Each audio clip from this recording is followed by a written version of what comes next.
It was another quiet night at the office. No phone calls, no messages, nothing but junk mail and overdue bills to keep me company. Seems nobody wants to hire a real private dick anymore, a professional like me. A guy who does the detective work nobody else wants to do. A guy who wears hats and walks around in a black and white world. I began contemplating a more profitable line of work, like politics. We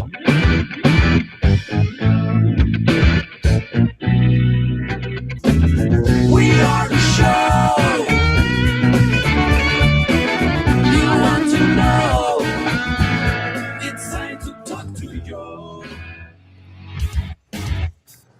All right, folks. Good morning, and welcome to the Sunday edition of the Joe Mangiacotti Show right here at AM 830 WCRN. I'm Joe Mangiacotti, and over the next 3 hours, we're here till noon. You can join the conversation at 508-871-7000. That's 508-871-7000. And of course, you can text us as well because our text line is up and running. And you can do that. Just text like you would anybody else at 617-297-8388. 617-297-8388. It does appear on a screen here in the studio in real time. We try to work it into the conversation. Another way for you to participate in the show. Now, if you do dial 508-871-7000, he'll get you to headquarters, and Russ is behind the glass flying the board back at HQ, and he'll get you set up and into the studio for two-way talk and conversation. Hey, don't forget that we do stream to the TuneIn app, like thousands of other radio stations do. We stream to the TuneIn app 24 hours a day, 7 days a week, 365. So it's a great feature. I love this feature because it's very easy to listen to the station. Even if you're running around, getting in and out of the car, it will jump from your device to your Bluetooth in the car. It's a great way to do it. Or tell Alexa to play WCRN. She'll do that. No questions asked.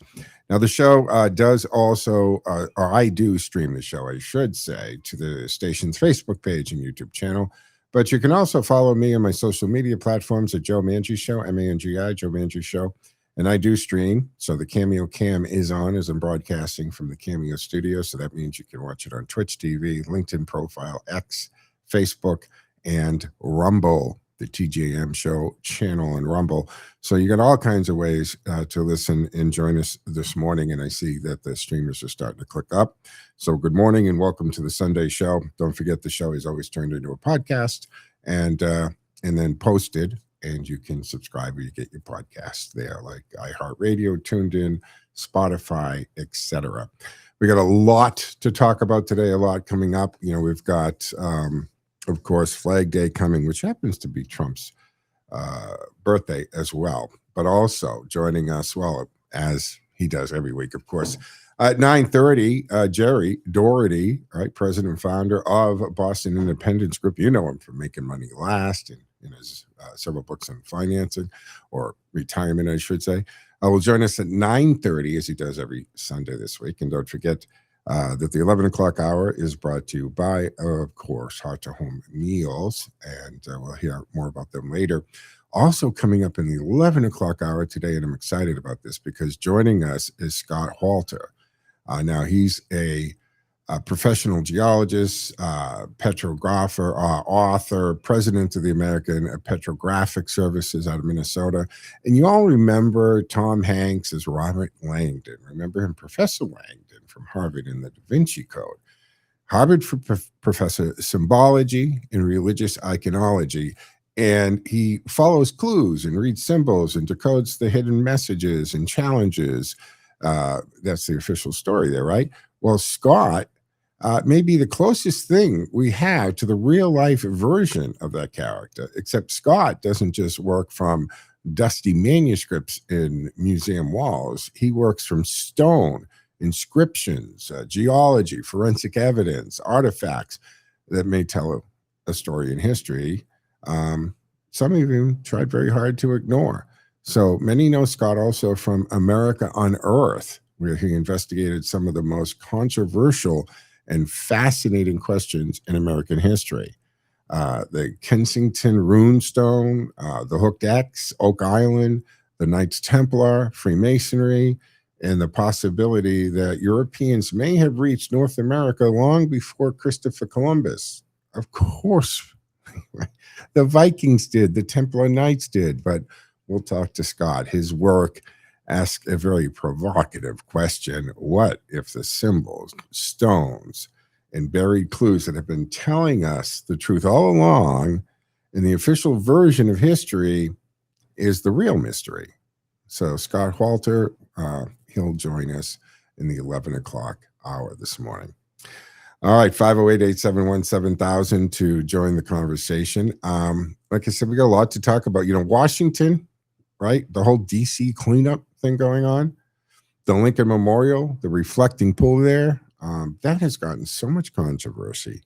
And I love, again, it seems the Democrats always get some kind of memo for buzzwords or talking points to use. And the ones we're hearing, a vanity project. And of course, we hear many of them blatantly mislead or try to mislead you, but you're smarter than that. When they talk about the ballroom in taxpayer money, where, of course, we know that $200 million is coming from private donations, including Trump's money and donors' money. It has nothing to do with taxpayer money. And yes, there is some taxpayer money involved. It's not so much for the ballroom, guys. The ballroom's paid for with private funds. Remember, and I think this is something that Trump might have slipped up, more or less, right? I think he gets excited when he's talking about things, and sometimes he may cross the line as to maybe you shouldn't have shared that versus what you can share. But he talked about the fact that they're upgrading the bunker and the military defenses and so forth at the White House, and where in the East, what was the East Wing, and where the ballroom will be, goes 6 stories down. And that has to do with Secret Service and protection of the White House, fortifying the White House, and the military. So there'll be an upgrade to the Situation Room in the capabilities that can be done from the White House, and getting in line with more modern technology, because drones are a big part of warfare now, as we're watching in the Iran conflict, right? So now, not only will the White House, upon completion, be able to handle drone attacks with EMP weapons and netting and things of that nature, but it will also be able to launch drones to counteract from the White House. So we're going 6 stories down where the ballroom will be, where the East Wing will be, and the rest of this, right, that they're trying to play it down like it's, God forbid, you should actually clean up D.C. How dare you? The Trump derangement syndrome is so palpable here, so ridiculously set in these people. They really can't. You say, oh, look what we've done to the reflecting pool, which has a history of. And I was the last time I was there was a little while ago. As you know, I was there, and I haven't always gone to the pool. But the last time I was in D.C., and we went over to that area, and I brought my friend with me, who actually my fiance with me, who has never been to D.C. before. So we did the Washington Monument, the Lincoln Memorial, the pool, the Vietnam Memorial, the Korean. You know how you do it, right? And it looked horrible. There was no water in it. And it was sludge and sand and like a bicycle in the middle of it. And it was really a poor representation, very embarrassing for the Capitol. And so when you say, well, let's clean this up, it's America's front porch, and you have a problem with that, I don't get that. I don't get that at all. So Washington is getting a very visible cleanup ahead of our 250th birthday. And the Lincoln Memorial Reflecting Pool has become a symbol of it. The pool has been drained and scrubbed, repaired, refilled after work that included cleaning out algae and sediment and trash, and of course the famous or infamous goose mess. Now, the National Park Service has described regular cleanup as necessary, right? Because the pool holds, and believe this or not, Ma, 7 million gallons of water. 7 million gallons. And it's exposed to heavy public use. Also the wildlife, and of course debris. But this is more than maintenance story, guys, right? It's a quality of life story. It's a national pride story. Washington, D.C. is the front porch of the United States. And if these monuments are dirty and the parks are neglected and the streets are unsafe and the Capitol looks run down, what is the message?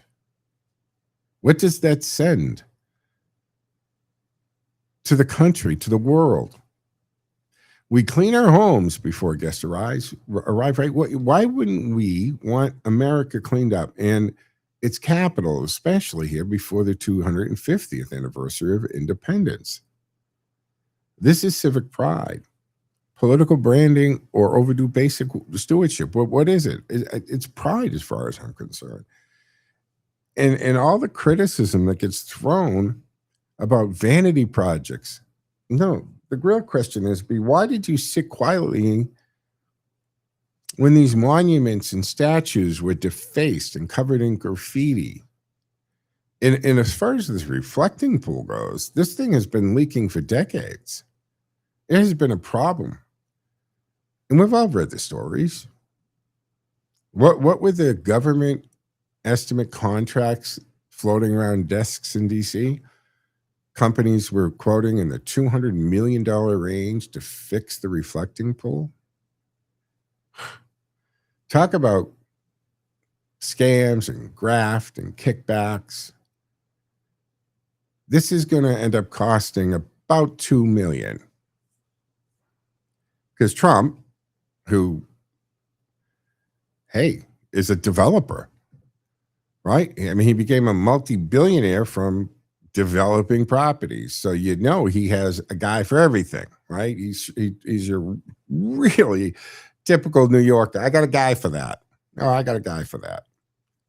Well, of course he has a guy for when it comes to pools, reflecting or otherwise. He has resorts and golf clubs and hotels and all over the world. So of course he has pool people.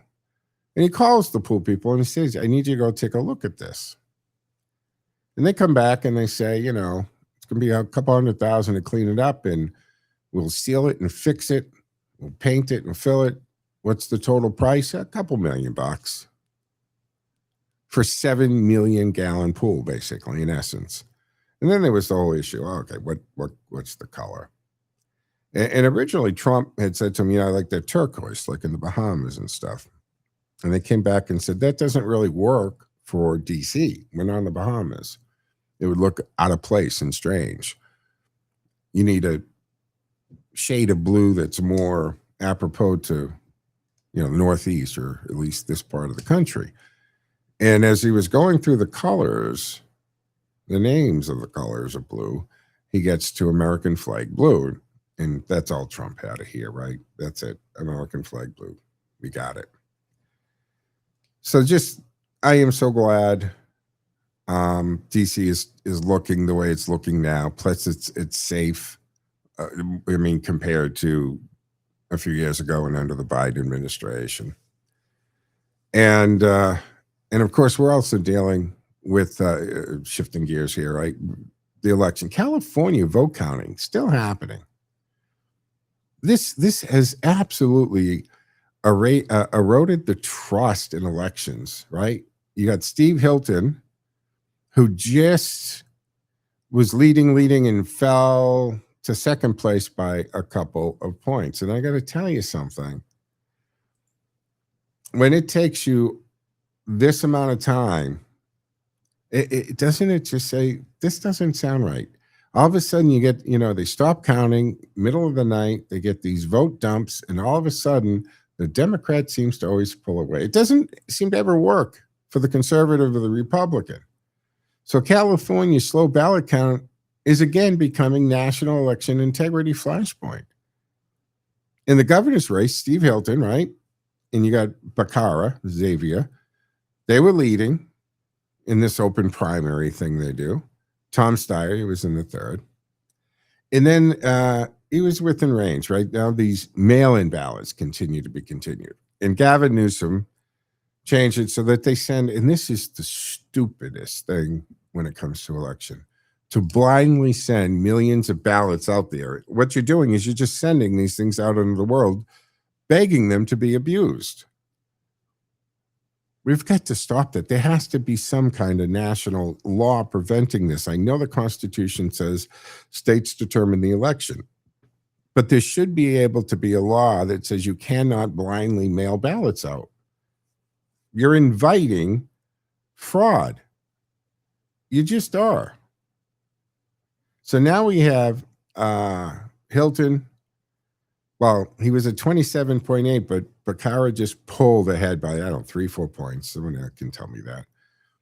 And you still have 19.6% outstanding of the ballots outstanding. So when they do this jungle primary, as they call it there, you've got Hilton and Bakara in the top two spots, the two highest vote getters, advance regardless of the party, which is why sometimes the two people running off in the general election could actually be of the same party. In California, they often two Democrats. So you got to separate the legal process here from the public perception. California says the delay comes from those mail-in ballots and then the signature verification and the time allowed for voters to cure errors. That's the other thing they do. If they get a ballot, what that means, curing, right? They get a ballot and maybe it's unclear as to who they voted for on that, or you can't really see the name, or if there's anything wrong with it. Instead of just tossing it, not counting it, they cure it. They either make an effort to get a hold of the person, say, what did you mean? Or the person there in the clerk's office or the election commission, they decide what the intention must have been. Let that one sink in. So the issue is not just whether fraud can be proven. The issue is whether the system is built in a way that ordinary citizens can actually trust it. If it takes days or weeks to know who won, don't be shocked when people start asking these questions. It's really that simple, folks. 508-871-7000 to join the conversation. Let's jump to the phones. Gary in North Attleboro. Hey, Gary, good morning. Good morning, Joe. Listen, first of all, I got three quick things. One is the first subject you were discussing, which was the idea that Trump is finally doing things in Washington that needed to be done, and he's managing to get not only get them done, but get them done under budget. Mm-hmm. You have the criticism was, oh, this ballroom, oh my goodness, the gold leaf, there's gold leaf all over the place. If anybody's ever actually been into any federal building, there is a lot of gold leaf in those buildings. There's also marble work, right? You look at some of the marble work and the woodwork, that these buildings that were built in the 30s, 20s, 30s, and 40s, gorgeous. I mean, skilled labor, I don't even think we could find today. And I think they should look like this. They're representing the country. They should be solid, beautiful pieces of work, pieces of art. I think a lot of it is based on the European models of, the way that they built their, they're like the House of Commons, and over in France, the palace, whatever it is, where the president is. It's all it. Oh, go ahead. Oh, I'm sorry. That is the fashion. And if you want to go into a lot of even like Gilded Age houses, like down in Newport, you would see that what we see now, it just looks tacky to us. But that was the fashion. That was the way that it works. And in a lot of government buildings, that still stays the same. So, I mean, I am still under the impression that the moment a Democrat gets into the White House, the first thing they're going to do is tear that whole thing down, just to show, just to satisfy their more rabid constituents. You mean tear down the ballroom or tear off the gold? Yeah. Oh, yeah. I hope they don't. Doubt. I hope they don't. I hope somehow. You see, the thing is, right, here's the funny thing, or the irony is Trump found out, in like most of us who didn't realize, because of what our founding fathers did in setting up Washington, D.C. as not as a state and putting the current, whoever the president is actually in charge. I mean, they didn't have a mayor or anything like that. I think it was in the early 73 or something that they passed a bill saying, what we call D.C. can actually have a mayor and a council but they're not but the president still runs DC.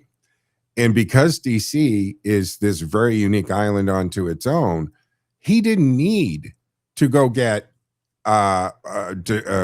construction or a demolition permit. He was able to just go do that. And that's flipping out the left. But whenever any other president ever wanted to do anything, and let's remember, after World War II in the 50s, the entire interior of the White House was gutted. They just kept the four walls that we see up as they rebuilt, because the thing was built in 1792.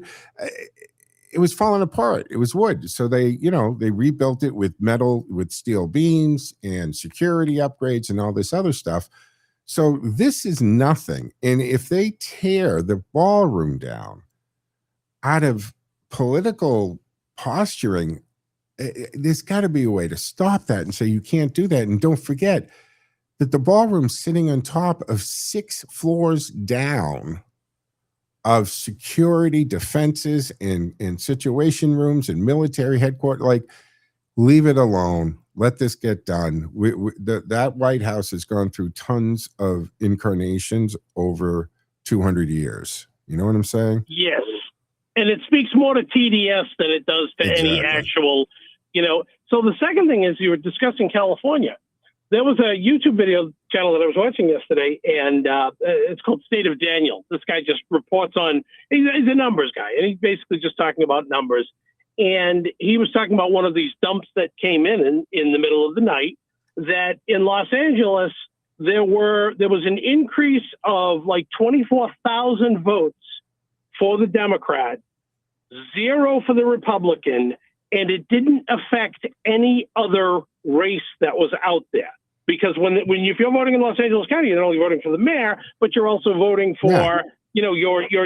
He said that nothing else moved except for the mayor, and it was, of course, how these mistakes always just seem to be one-sided. They're always in favor of the left. You never see this sort of thing, in favor of the right. But so he was talking about this, and I'm hoping that somebody is counting the numbers and looking at this whole thing and is prepared to cry foul at the end of it, like you said. And you got to do it while it's happening, Gary, right? Because afterwards they put the spin on it. Election denier. I mean, it was okay for them always.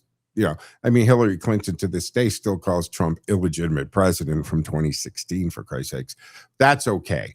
But you got to do it on election day. You got to do it while it's happening, right? And my understanding from some of the articles that I saw, that the Republican parties they have lawyers and so forth at these things. But when you see what you just described, that is so ridiculous that you've got this in the middle of the night, a dump, and it only affects one race. Who the hell goes into a voting or takes a mail-in ballot and they only vote in one race out of 6 or 7? Yep. I argue no one does that unless you're there to only boost up the numbers for that one person, and the chances are you're probably not a real voter to begin with. Then this is in so 2020 bad. we saw some of this. In 2020 we saw some of this. I forget which state it was in, but they basically these ballots came in. They would check Joe Biden for president, and Kamala Harris for vice president, but there was nothing else on there, including signatures. And they had to go and say, okay, yeah, we there's not even signatures. And of course, some liberal judge went, no, it's somebody's vote. It has to count. So again, I think that there has to be a system of being able to determine these things. One last really quick thing. Speaking of California, I saw this yesterday, thought it was hilarious. Gavin Newsom can't run for governor again. That's why there's a whole new race going on. They're term limit. So he's got a best-selling book out from the New York Times, best-selling book about his story, and it's his campaign, his people put out a statement that said this is from organic, non-bulk purchases, because it's an old game, by the way, for those of you who don't know, that someone will write a book and a politician, and it will be bought up by unions and PACs, and then they'll basically just landfill the thing because they're trying to create this artificial notion that that there's the excitement for this guy or this candidate. And as it turns out, his PAC bought They said he sold 91,000 copies. His PAC picked up 67,000 copies, but said, no, it's not a bulk purchase because we're giving them away with everybody who donates to Gavin Newsom for president 2028. Yeah, but they're still and that counting. was how we tried to get around. Yeah. 2/3 of the books sold were bought by one entity, meaning his PAC. And sure, why not give them away? You paid for them. But yeah, it's the old inflated the numbers. And you're right, they do this all the time. And politician writes a book and the lobbyist organizations buy tens of thousands of copies to boost the numbers for them. It's another way of funneling the money to them. Exactly. I've also thought that it was a good way that if you wanted to pay a candidate directly, you have them write a book. The clock, Gary. Sorry about that, buddy. We got to go. Jerry Doherty up next, folks. Thank you, Gary. Back in a moment, folks.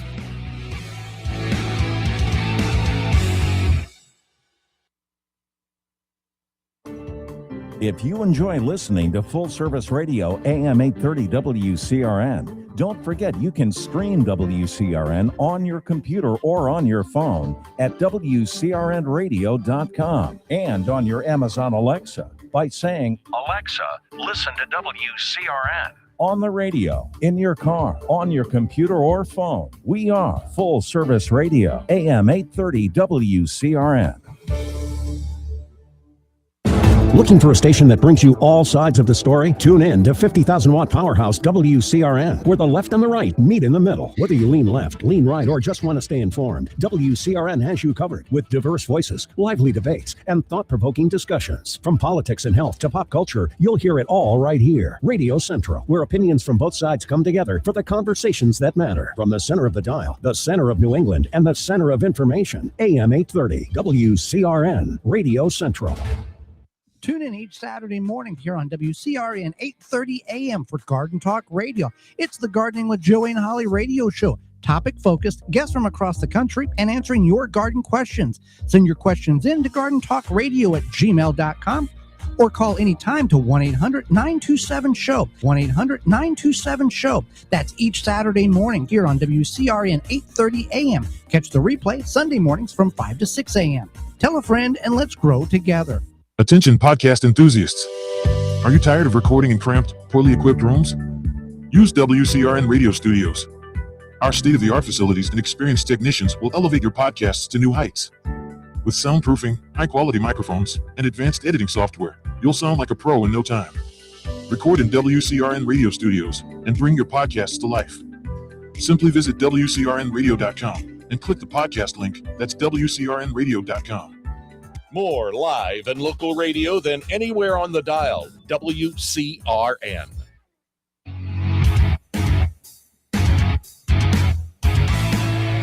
All right, folks, welcome back here to the second half of the first hour of the Sunday edition of the Joe Mangiacotti Show here on AM 830 WCRN. Reminding folks you can join the conversation for the time we have left together, the remainder of the time at 508-871-7000. That's 508-871-7000. Our text line is up and running, and that's 617-297-8388, 617-297-8388. And you can text that like you would anybody else. It appears here on the screen in real time, and we try to work it into the conversation. And of course, as every week, Jerry Doherty joins us. So if you can envision the life that you want to lead, he can help you develop a strategy to keep you on path to that goal at Boston Independence Group. You can take control of it. And of course, you know him from Making Money Last. So Jerry Doherty, welcome to the Sunday edition of the Joe Mangiacotti Show. And you look marvelous. Joe, thank you very much. And good morning to you. Good morning to Russ. And of course, good morning to everyone listening this morning on this beautiful Sunday morning. You're just changing up your backgrounds every week, huh? We're going to find a new look. Well, Joe, I have a house full of grandchildren running around. So you're getting moved. So that's what the reality is. So the reality of it is, there you go. More interesting story, but that's the reality. And happy birthday. You had some birthday parties with the grandkids this weekend, right? I did. Actually, my grandson, Jack, just turned 4 years old. So we had a big party for him yesterday. Hence the house full of people here. Awesome, Jeff. Well, Jerry Doherty, you know what? Let's get into this because the government gives us the headline numbers, and they get thrown out there in the middle of the newscast and so forth. But families that live in the real numbers, let's talk about that. Let's talk about what this economy actually feels like for people trying to retire, keep up with the bills, and protect what they've spent a lifetime building. Maybe start with the latest job numbers. Yeah. So as you well know, Joe, we got a really good jobs report just last week. And that showed that the economy is creating a lot of jobs. And different than under the Biden administration, the jobs that are being created are actually in the private sector. These are private sector jobs, which is an indication of everything that Trump is doing that's correct about expanding the economy and giving business owners the sense that they can go out there and hire people. So the numbers were terrific. What was especially interesting in the numbers is the amount of manufacturing jobs that were created. And that number came in at about 7,000 manufacturing jobs. The overall number of jobs created was about 170,000.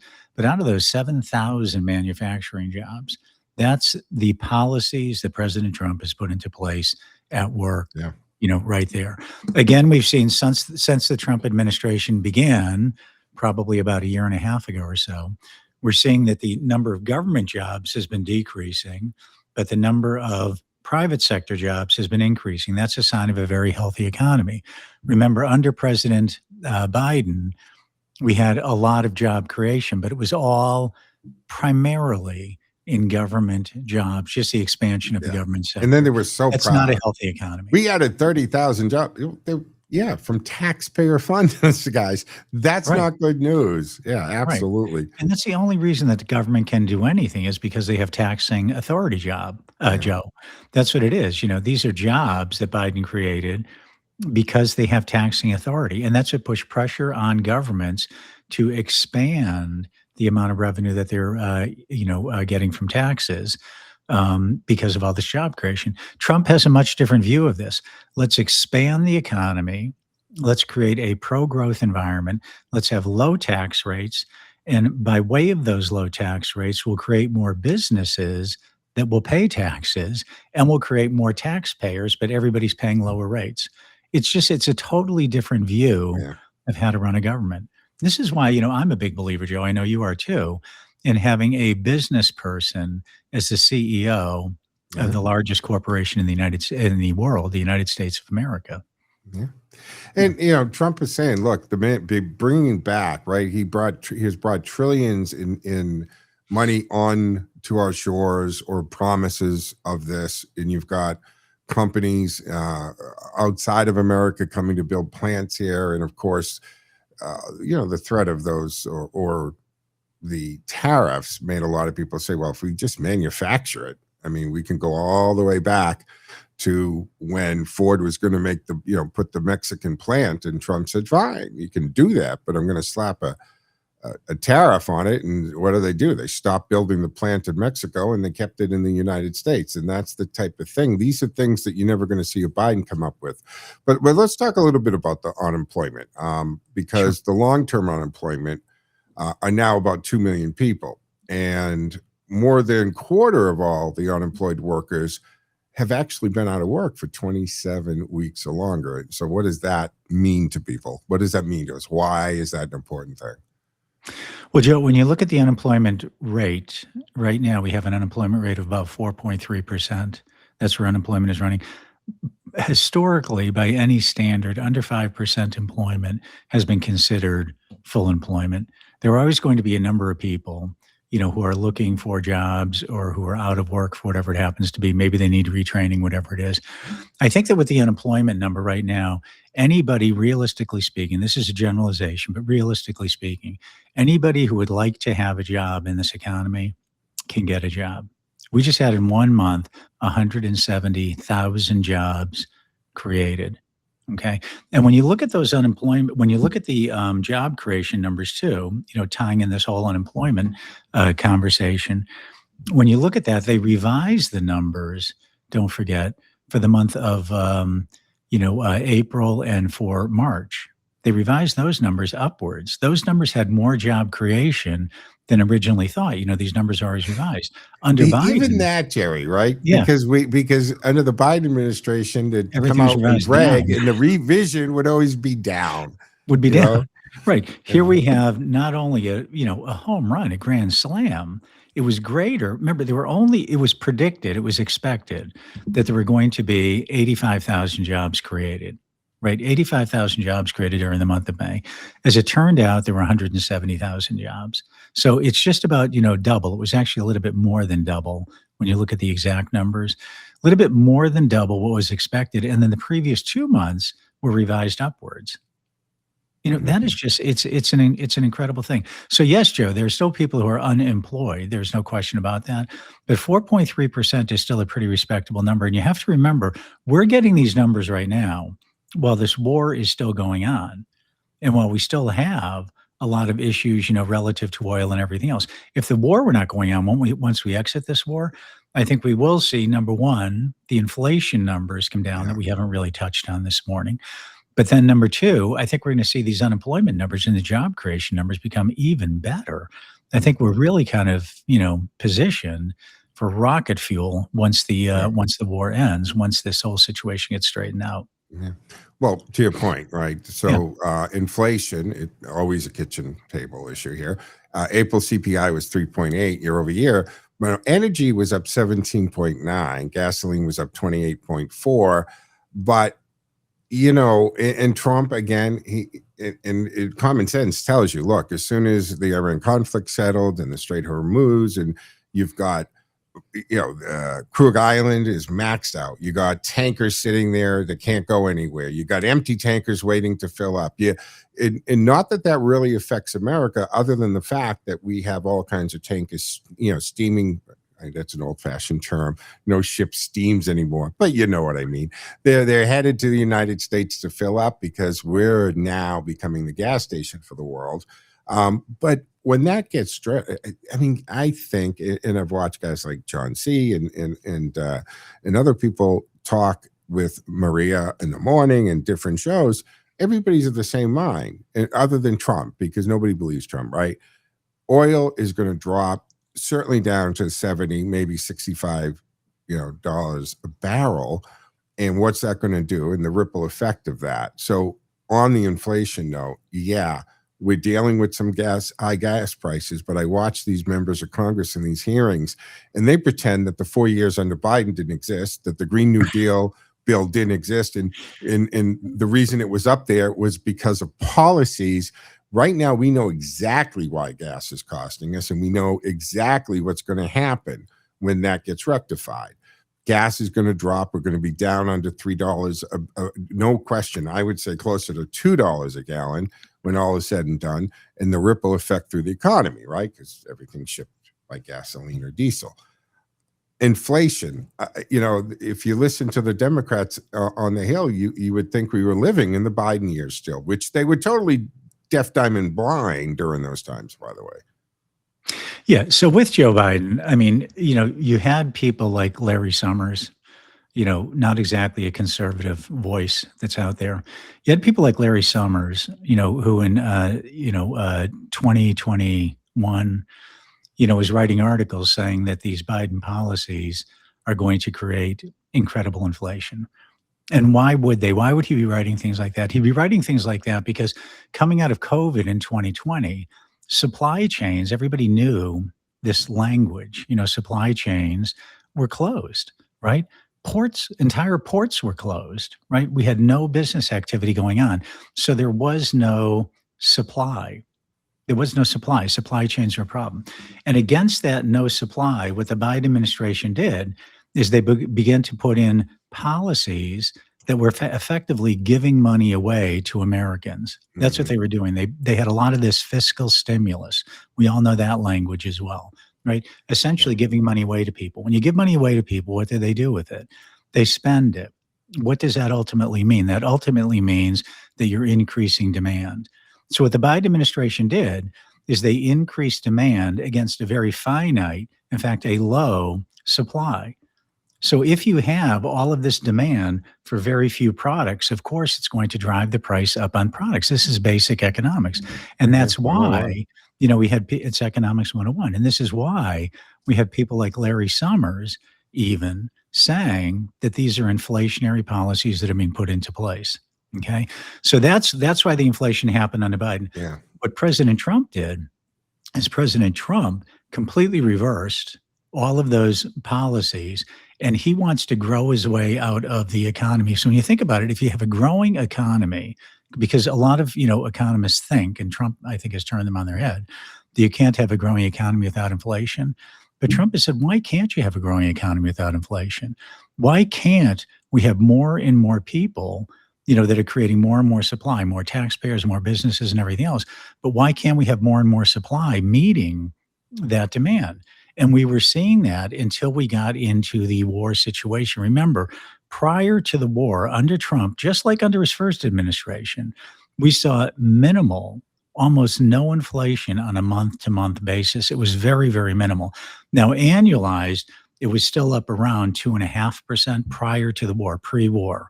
We were still at 2.5%, somewhere around there.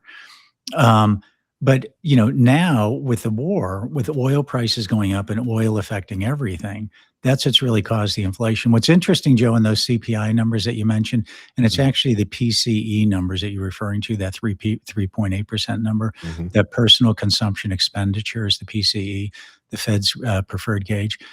Their headline number in the PCE is indeed 3.8%. But when you look at the core number, stripping out energy and food, and the big one is energy, stripping out energy, from those numbers, it drops down to 3.3. So when you think about this, despite all of the things that are going on in the world right now that are negative, that should be inflationary, inflation has hung in there at a core level of 3.3%, even under the Fed's preferred gauge. And as you know, under Kevin Warsh, they're moving to a new inflation gauge as well. They think is going to be even more accurate of what's going on in the economy.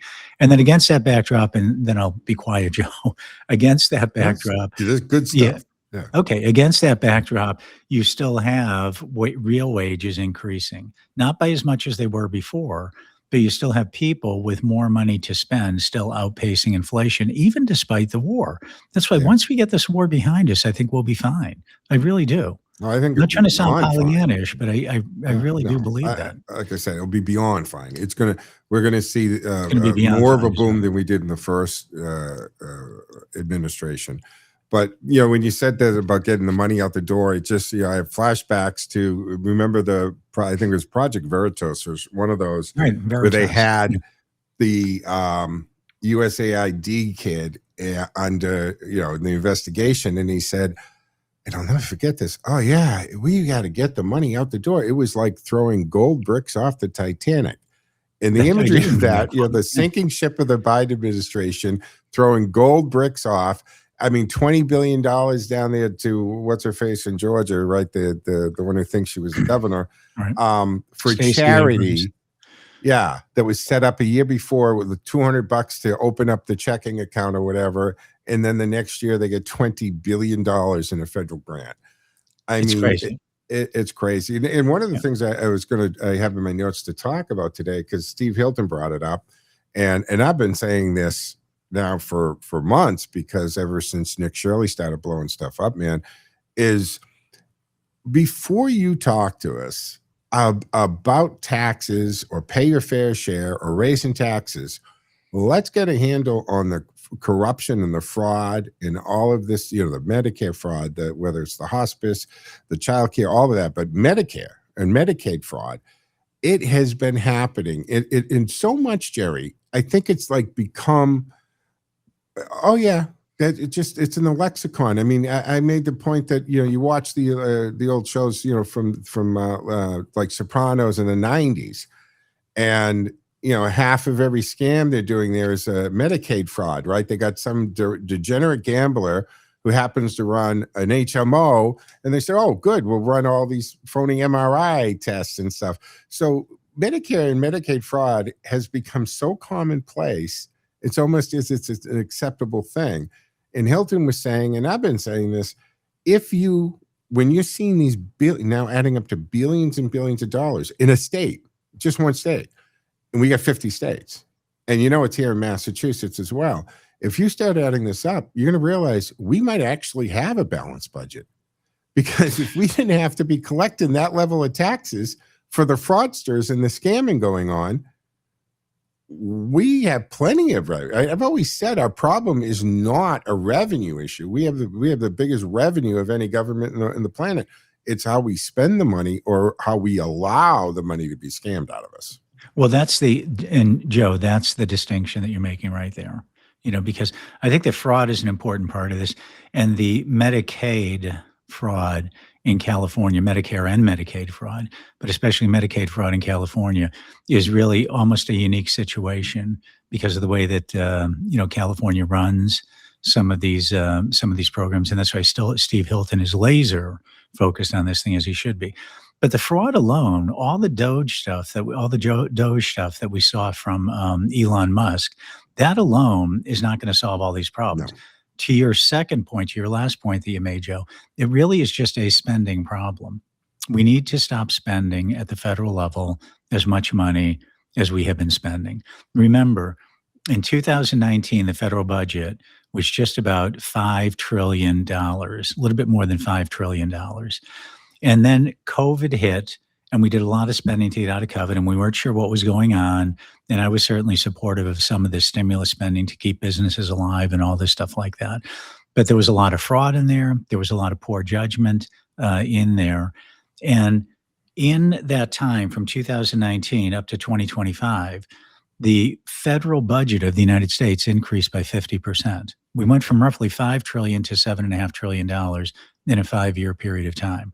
Now, at the same time, the population of the United States increased by roughly 3%, between 3 and 4%. The population of the United States increased by during that period of time. So you think about that, we had a population increase of 3 or 4%, but federal spending increased by 50%.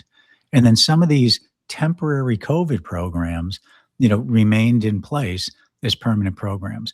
What is kind of a bright light, though, Joe, is that when you look at it, right now we have federal revenues that are around $5 trillion. That's where federal revenues are because of the 2017 tax cuts, Trump tax cuts, primarily the jobs cuts and the job creation and whatever it was called in 2017, Tax Cuts and Job Creation Act of 2017. When we look at that, federal revenues today are $5 trillion. So if we could roll the budget back to where it was in 2019, which I know is impossible. Nobody's going to do this. But if we could, we'd actually have a balanced budget right now. Revenues would pretty much equal federal spending. Yeah. So, and it wouldn't be raiding the Social Security Trust Fund either. 508-871-7000. In there. Exactly. Let's take a quick call. Mark from Worcester's waiting patiently. Hey, Mark, you're on with Jerry Doherty and myself. Everybody relax. The price of gasoline is dropping, and it's not dropping insignificantly, and that's going to eventually result in the price of everything going down. As long as those eggs go down. And by the way, the unemployment, I think in the last 175,000 new jobs have been created in the American economy, by the way. So, people just relax. Oh, by the way, happy birthday, Orange Man Dad. What is he, 80 years old? Yeah, he's going to be 80 on he's like the ever-ready bunny. Yeah, he takes a licking, but he keeps on a ticking, and he's going to get her done, too. So everybody just relax. That's it. Mark says just take a chill pill, guys. Relax. It's all going to work out in the end. I agree. I actually totally agree. I think Mark has exactly the right view of this thing. Yeah. Mark, thank you for the call. I appreciate it. But the point is, relax, right? We know exactly. We're watching what's going on in real time in Iran, right? We know that once this happens, it's going to, again, like so many things Trump does, and when you look at it, Jerry, from the 30,000 foot point of view here, you start to see the chess pieces that are being moved around and how they're connected from Venezuela, one of the largest oil reserves on the planet, right? How that's affecting Cuba, then how that affects Japan and China. And then you go into Iran and you got the Strait of Hormuz and Krug Island. It's all like, okay, and then how does that tie in to Russia, Ukraine, and what has Trump been saying? What did Trump try to tell Merkel, right? Ursula Merkel, he tried to tell Germany and most of Europe, the EU back then. Why are you getting your, relying so much for your energy from Russia? Why are you doing that? You're funding his aggression, and it's going to be a problem. And sure enough, and then all of a sudden, a pipeline, a deep sea pipeline, just blows up. And kills that source of oil. When you look at everything going on all at once, you start to see, well, there's a much bigger game going on here, and it's resetting, I think, the whole field when it's all said and Joe, done. you are so totally correct about that. There's a much bigger game going on with all the pieces on the table being reset, right? That's exactly what it is. You now are going to have people who are thinking twice about buying oil from these, nefarious worldwide actors, right? These people have been causing trouble in the world for, more than a half a century, right? We don't have to deal with these people. We have plenty of oil. Remember, you hear that statistic just like I hear it, that the United States has more oil capacity than Saudi Arabia and Russia combined. We have more oil than Saudi Arabia and Russia combined now that we have Venezuela. I still don't know why Donald Trump doesn't go in and completely seize Krug Island. It's what he was speaking about himself, 30 or 40 years ago. I was just going to say, you could go watch him say that on like Oprah, when she was still on the air. He was saying I think this. we want to be careful of this. I get where I really do kind of understand where he's coming from, and that we want to be, careful about this American adventurism. We don't want this to turn into American adventurism, and we don't want to have a problem that we're, saddled with for the next 20 or 30 years. I think he really would rather, on the original plan, see the Iranian people rise up. And, I saw many, you and I spoke about this, Peter Balut and I spoke about this, where we saw many kind of Iranian, I would term them dissidents living here in the United States, who were intelligent, you could tell really good people, who were very certain that there was going to be an Iranian uprising. But, you have the RGC that seems to be, a real force of intimidation that is now running the country. And I think a lot of people are afraid for themselves, for the families and all this stuff. And if you, for a moment, put yourself in their positions, I think I would be pretty afraid too. Not so much for myself, but certainly for my family. And I think that that's what these thugs, kind of operate. But if we did have an Iranian uprising, and maybe they're still holding out hope for that somehow, then I think that, we wouldn't have to seize Krug Island. We could do a deal similar to what we did in Venezuela. How Venezuela right now, things seems to be in pretty good shape. You have all the executives from oil companies going in there and updating equipment and dumping a ton of money into that country. And, we have a flow of cash where the United States is going to benefit, the Venezuelan citizens are going to benefit. And that's a great model in some ways, not exactly analogous, but in some ways for Iran to look at. It could be a great model. That could be Iran. And then it could be. We could also do this. I mean, the only way, like the IRGC, I mean, they're just intimidation, fear, your family, all of those tactics is how they hold control. I say, hey, why don't we airdrop just crates and crates of M16s and ammunition and see what happens? Like, arm the people. They've been disarmed. Let's arm the people and see whether or not they take the government back. They have been, look, that was a coup in 1979. I have said this a million times. We've been at war with Iran since 1979. They invaded sovereign American soil when they took our embassy. Absolutely. They took 52 hostages for 444 days, and then they proceeded to kill almost 2,000 Americans since then. Why do we pretend we're not at war with them? Why do we pretend this radical zealot religious organization who's the real incarnation of Handmaid's Tale, in essence, and we treat them like a legitimate regime, a legitimate government, I think the end goal, this should have been the time, because as long as you're allowing the mullahs in these caves to actually run that country, there will never be an end to death to America, death to Israel. It will never go away till we go back to pre-1979 Iran.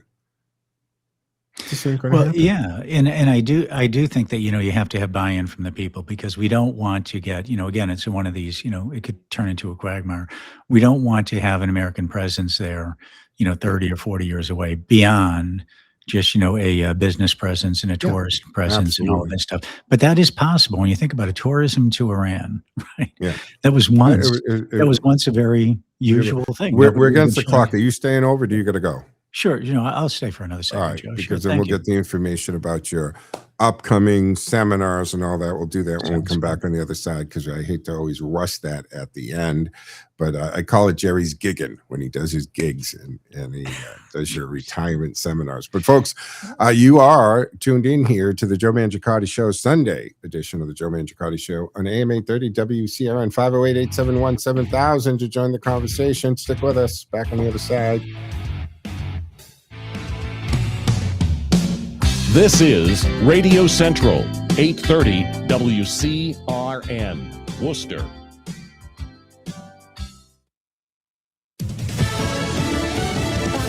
I'm Pam Puso. Manhunt in Ohio after gunfire erupts near a street festival in Toledo. 12 people were shot and wounded. It's just a shame, when a few people, for whatever reasons, going through their head, decide to disrupt something that has been a beloved community event.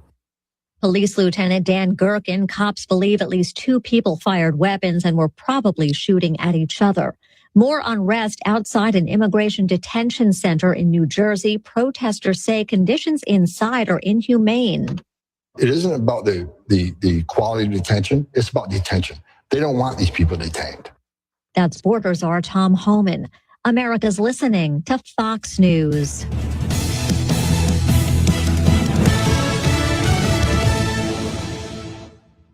This is a special alert to all Americans who own a vehicle with less than 200,000 miles with an auto warranty about to expire or with no warranty coverage at all. Due to a decline in the economy, CarShield is announcing a low-cost month-to-month vehicle protection plan that is now available to the public to save any driver out-of-pocket expenses on future auto repairs. Call now to find out how you can pay almost nothing for covered auto repairs. Yes, you heard that correctly. Pay almost nothing for covered auto repairs. An open phone line has been established for all drivers to call for a free quick quote. Call 800-478-6430 now. Drivers who are covered will not have to pay for covered repairs again. This protection plan is at an all-time low. Additionally, drivers who activate this vehicle protection today will also receive free roadside assistance, free towing, and car rental options at no additional cost. Call us for your free quick quote today. 800-478-6430. That's 800-478-6430. What do you have to lose? Call 800-478-6430. Again, 800-478-6430. All right, folks, welcome back here to hour 2 of the Sunday edition of the Joe Mangiacotti Show on AM 830 WCRN. You can join the conversation at 508-871-7000. That's 508-871-7000. And of course, our text line is up and running at 617-297-8388, 617-297-8388. And of course, 877-772-1776. Jerry, Ring of Independence. That's how you call Boston Independence Group. And again, let's do this because I don't like it when we have to rush because we got a break coming up. What do you got coming up for your seminars and your gigging? For my gigging, Joe. Gigging. So I run there. He puts a show on. It's like a rock star. Well, Joe, it's a 5-hour course. It's not exactly a show. Intermission and they flip the lights.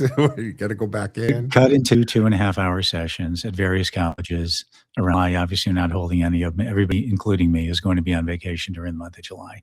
But in August, September, October, November, I'll be back at the University of Massachusetts at Lowell, at Worcester State University, Framingham State University, Northern Essex Community College in Haverhill, and Dean College, your alma mater, in Franklin, Massachusetts. Yep. If you'd like to learn more, what you can do, and I encourage you to do this if you're close to retiring, just simply go to my website, which is bostonindependencegroup.com, bostonindependencegroup.com, and click on the events tab. And on there, you'll see the whole list of events that we have coming up. We publish them about 2 months in advance because you can register right online, or you can simply call my office at the telephone number Joe just mentioned, 877-772-1776, and you can register right through my office. Joe? Yeah, Jerry. Fantastic. And again, there was a thing ringing in my ear. You said you already said you have locations everywhere, right? So pretty much. Yeah. So you can set it up wherever you're going to go. All right, folks. 508-871-7000 to join the conversation. There's a few other. We covered a lot of the financial stuff, which is your wheelhouse. There's some other stuff I do want to talk to you about and get your dig on them. This whole California taking weeks and weeks to count, and that whole feeling, Jerry, that when you see these, they stop counting, and then in the middle of the night when these dumps happen, right? Voter dumps, and all of a sudden it changes everything. You gotta, the perception, right? The gut feeling is it doesn't smell right. It doesn't pass the odor test. What is going on? And, California is defending it. I go back to the stupidity of Gavin Newsom. You never thought you'd have those two words in the same sentence, right? Stupidity and Gavin Newsom. But they send ballots out to everybody. Talk about corruption, talk about fraud. Doesn't that just invite it? The same reason I've talked about this, I don't think that this voter registration thing should be a thing. I don't think that you should automatically be registered to vote. If you don't take the time and energy and effort to go register yourself to vote, there's a good chance you're not going to go vote. If you don't care enough to register, you're probably not going to get off your butt and go vote anyway. But if somebody registers you automatically and then a ballot shows up, are you going to even fill it out? It's arming votes. It's putting ones in the chamber as far as I'm concerned. I really think that we have to go back to, I want paper ballots. There's no reason that a counting machine should be connected to the internet. No reason in the world.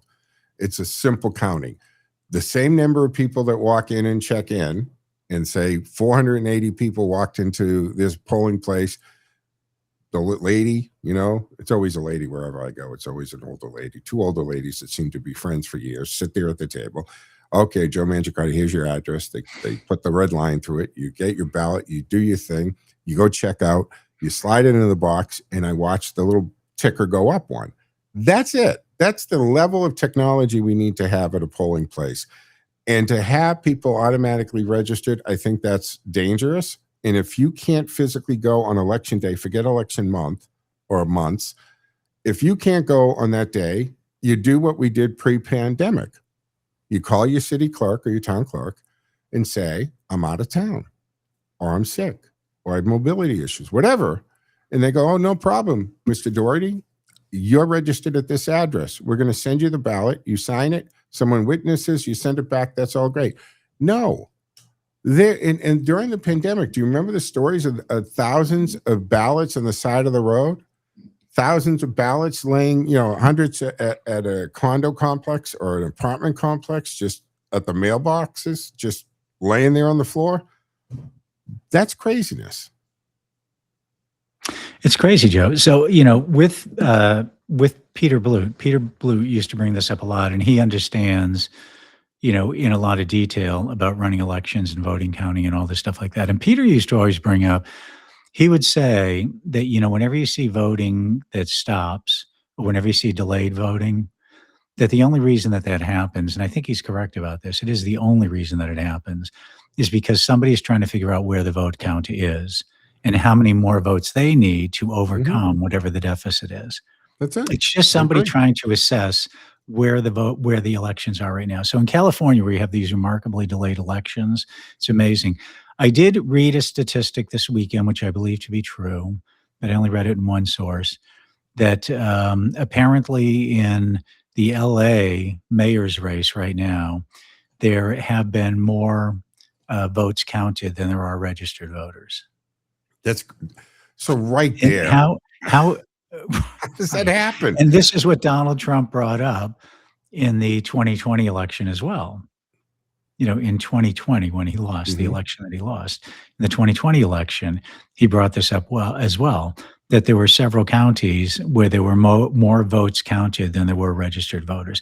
That, to anybody, you have to say, it's a head scratcher. Yeah. You know, how can that possibly be? Clearly, there is something wrong there. Yeah, because, and they got to do it with the mail-in ballots and all that, because you've got people, you know, observers at the polling place, and each party is counting, and you got the exits. So you know that X number of people physically went to the polls. So they pack it, and I agree 100% that they've got to pause for a minute to figure out what do we need. And then when we have, like Gary brought up from North Attleboro in the first half hour, the story about the fact that, okay, you get this dump of ballots that showed up. You know, they kind of magically show up. And in the Pratt race, the LA mayor race, on all the ballots, there were only votes for Karen Bass. That was it. None of the other races got voted in on that. So that tells you something too. 508-871-7000. Folks, that's how you join the conversation. It's always been the same number. Let's go to Ken in New Hampshire. Good morning, Ken. You're on with Jerry Doherty and myself as we are barreling into the summer in June here. Good morning, Joe and Jerry.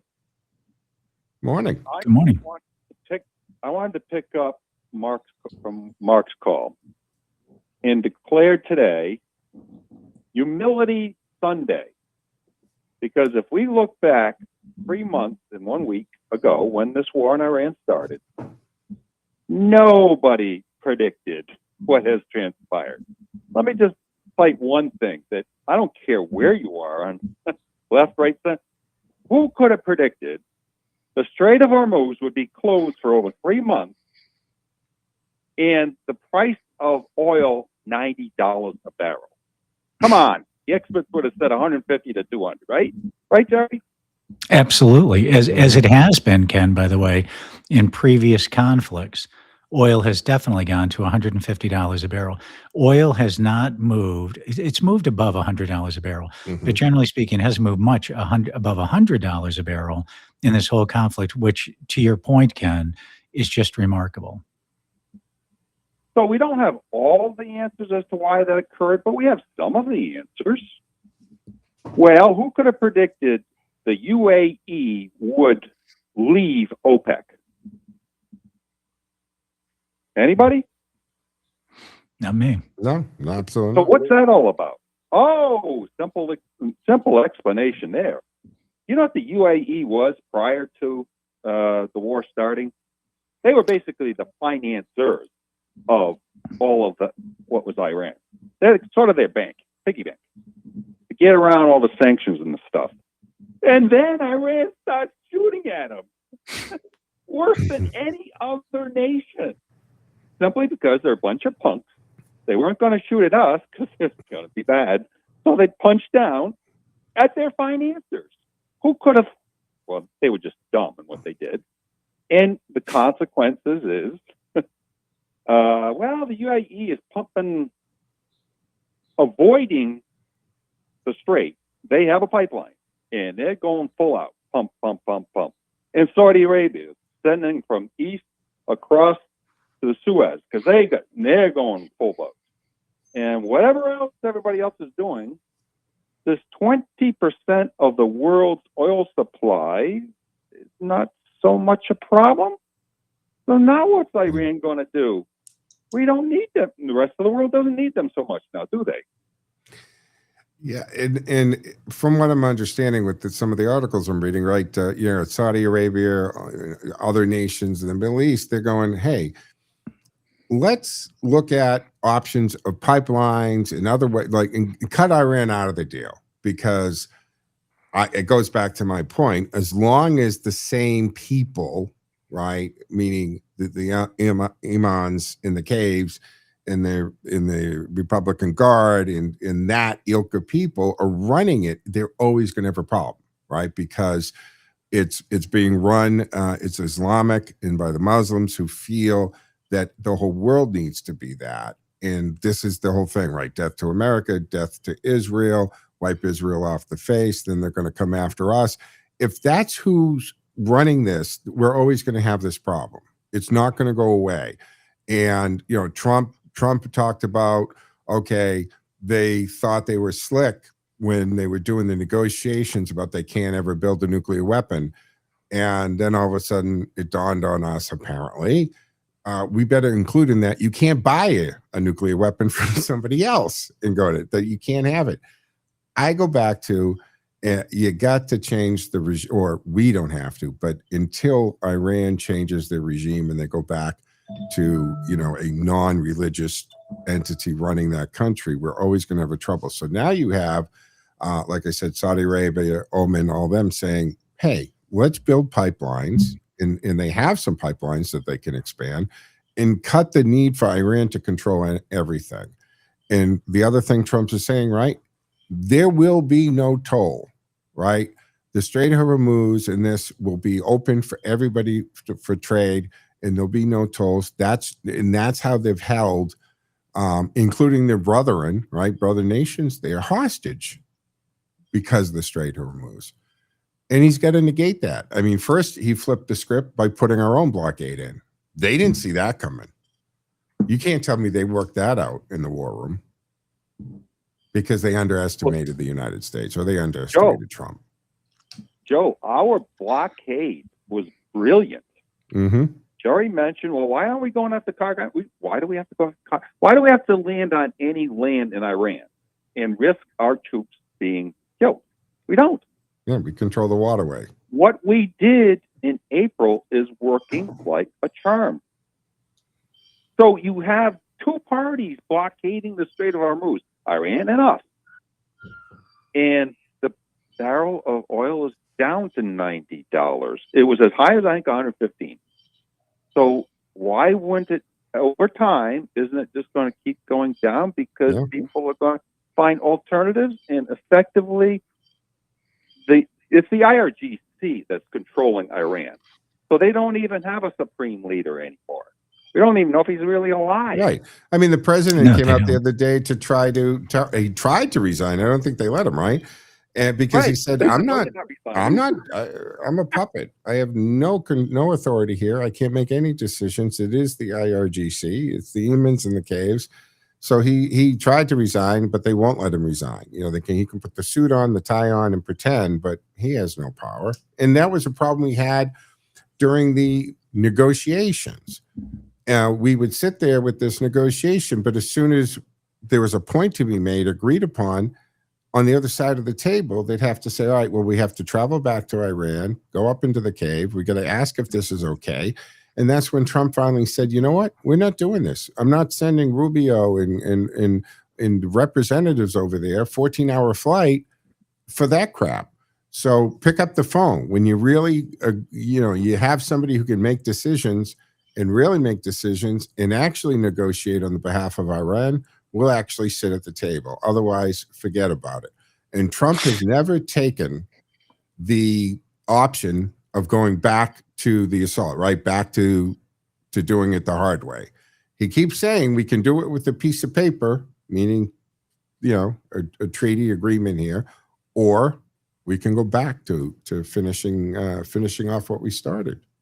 Ken, I think you bring up a really good point about, what Trump is doing, what he started is working. But I do think that there is that clock that's ticking. I hope that most Americans think like you do and like I do, and that they're going to be patient with this because, again, to your point, we don't have to risk any American lives.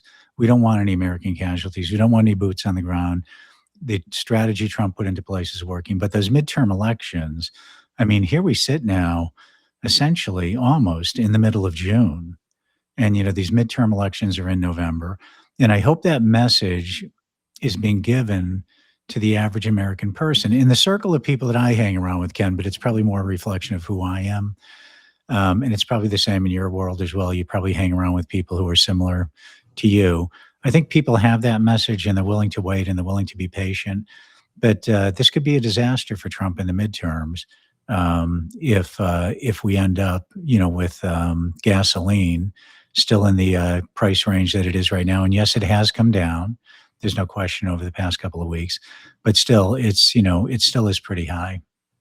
But Jerry, yeah, with what we've experienced the past 3 months, yeah, and particularly the past month, why wouldn't it be reasonable to predict that this downward trend is going to continue, that by October, the barrel of oil will be at about $75 to $80 a barrel, and we'll be paying $3.25 to $3.50 a gallon in gas? And what's going to be the public reaction to that? Because all they've heard from the media is, "Oh, terrible gas prices." Yeah, no, listen, I agree with you. I agree with you 100%. I think that, part of it is the mainstream media. We tend to talk about them a lot, and I'm not talking about them in a blaming way, but I saw an interview last night on CNN, with Jessica Dean, where she interviewed Kevin McCarthy, and the questions she was asking him were naive. They were stupid. They were naive questions. And Kevin McCarthy kept on coming back to the reality that, gasoline prices are elevated. And she also was, stuck on that one myopic issue about gasoline prices. Kevin McCarthy was saying, well, what about the jobs report? What about the inflation not spiking? What about, to the point it doesn't help her narrative, oil. Joe, her questions were so naive. I was amazed. I kind of think Jessica Dean does a pretty good job, but I was amazed. And it was also such a negative slant. But Ken, to your point, that's the problem, is that this is what the media is kind of putting out there, that it's all negativity. They're not putting out this positive stuff. And we have the midterm elections not that far away. It is a little bit concerning. But I do think, and this is what I love about Donald Trump, I do think he's very serious in that he is not going to make a bad deal at the sake of making a deal. He's not going to do that. For the sake of making a deal, he's not going to make a bad deal. It's just not going to happen. It's either going to be the right deal or he's not going to do any deal. And relative to military action, the guy is a builder. I mean, he is literally a builder. I don't think he wants to go in and completely decimate this country. I think it's against his nature, because he understands that at some point the country is going to be rebuilt. And the more that you blow this thing to smithereens, the harder it makes that job and the longer it takes to do that. Yeah. And he's thinking of Trump in an international Iran. I mean, that's down the road somewhere, right? Don Jr. is going to be running that project. But how people understand this is by looking at the stock market, because the money managers in Wall Street, they get it.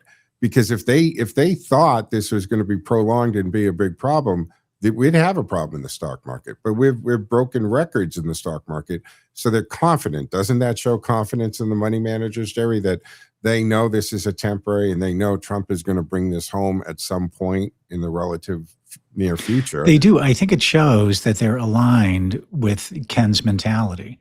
I think it shows that they're aligned with Ken, kind of philosophically, that they believe that, oil prices are going to be coming down, that, inflation hasn't spiked as we've seen. We haven't had these runaway, prices in oil. And I think that they think that in the long term, this thing is going to be to the benefit, not only of the American economy, but also to the security of America. Kevin McCarthy was heavy into that. Let's think about, what we're doing. This is a long-term play for the security of America. Think about what a relatively peaceful Middle East would mean for the world, and the expense that America has to dump in there with all these military actions that we've engaged in, almost on a monthly basis for the past 50 years. Yeah, absolutely. Jerry? Yeah. Jerry, you described a journalist asking McCarthy economic questions, right? Yep. Do you think that journalist ever took a course in economics or business? I don't know anything about her, but I'd answer no. Right. I agree. They know nothing. Why do we listen to them? Ignore them. We don't. And look, I think the reality is a lot of these national news people, there's an appearance aspect to this thing. I don't see many ugly news people out there.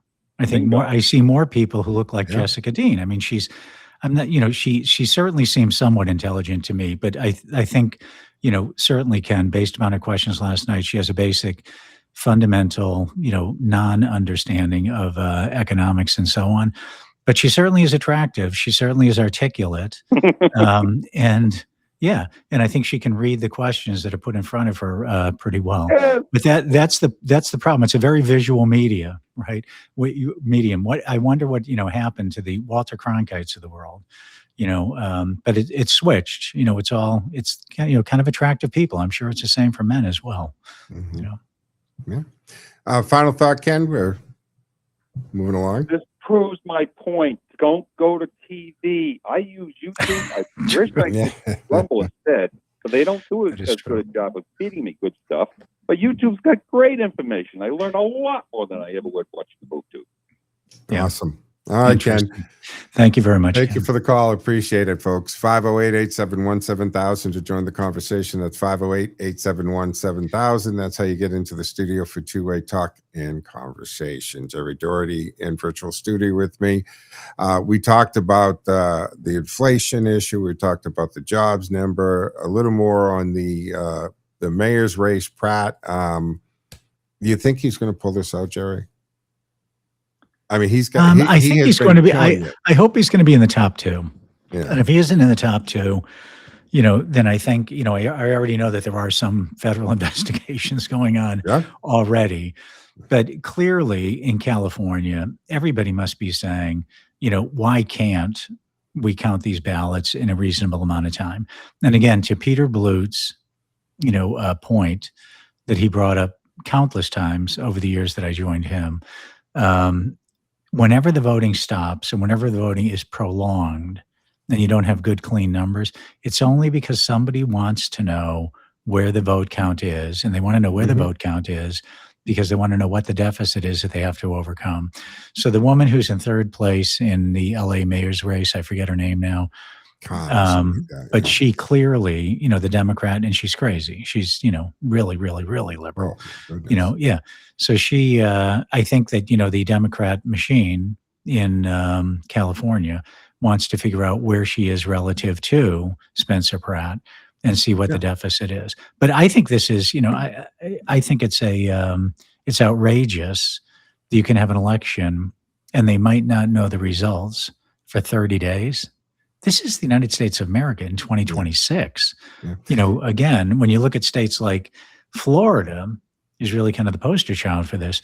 They have elections when the voting stops within a matter of hours, certainly within 12 hours, they have the vote count done.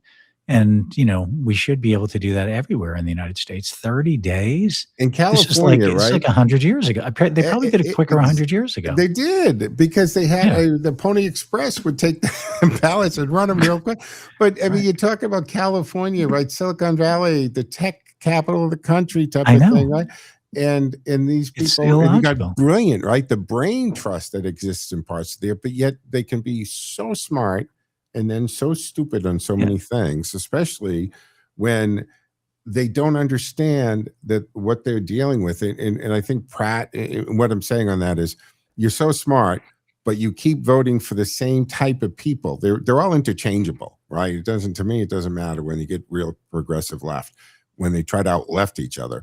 But you wonder why things are the way they are, and you're stepping over needles and feces, and you've got in Khan, that one, the third one, by the way, when she said, and the clip went viral because she said, what is the big deal? What does it matter if there is a tent 50 feet away from a schoolyard? Because the topic was homelessness in this. And she's saying she didn't see any problem with a homeless encampment being 50 feet outside of a school playground. Well, this is the thing, too. When you look at the governor's race with Steve Hilton, they talk, and Spencer Pratt has spoken about this as well, certainly, but they talk about the number of mothers in California. I hope that woman, the third place woman, keeps on saying that, because that's going to drive, women who have children at those schools. And that's what Pratt is to the other candidate. His voting is the mothers. Yes. And his whole slogan, I think it's a brilliant slogan, look around, to your point, Joe.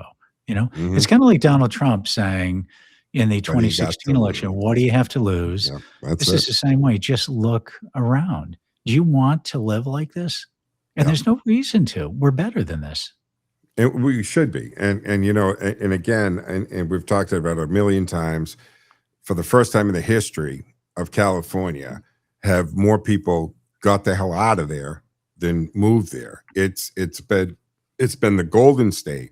It has the mountains, in the forests, in the ocean, and just beautiful weather, has everything you want. And of course, the capital, right? Hollywood has been shifting out of there, right? We see stuff moving to Nashville, in Georgia, and just getting out of Hollywood because you don't have to be there anymore. So look, I want California to do well because it's a crown jewel of the United States. It's part of us, and the policies have killed it. And I don't understand why you think you're going to get different results voting the same people in. But we're against the clock.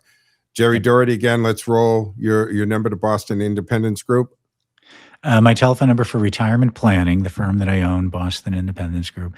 The telephone number there, very easy to remember telephone number, Joe, 877-772-1776. All right, Jerry Doherty, thank you. Enjoy Thank the you, rest of Joe. your day. All right, Okay, folks, stick you with too. us. We'll be back on the other side. Bring into hour 3 of the Sunday edition. This summer, celebrate the 4th of July at Fuller Park like never before. It's America's 250th birthday, and we're having a July Family Fest. Family fun, then watch Field of Dreams, followed by a grand display of spectacular Unibank fireworks. Tickets are on sale now at fullerpark.com/familyfest. Happy 250th, America. Headline news, weather, and local information. 830 WCRN. I'm Lee Gaudette from Gaudette Insurance and the Gaudette Insurance Show. You're listening to Radio Central, AM 830 WCRN. Never miss any of your favorite programs on Radio Central WCRN. For on-demand replays of this and other shows, visit WCRNradio.com.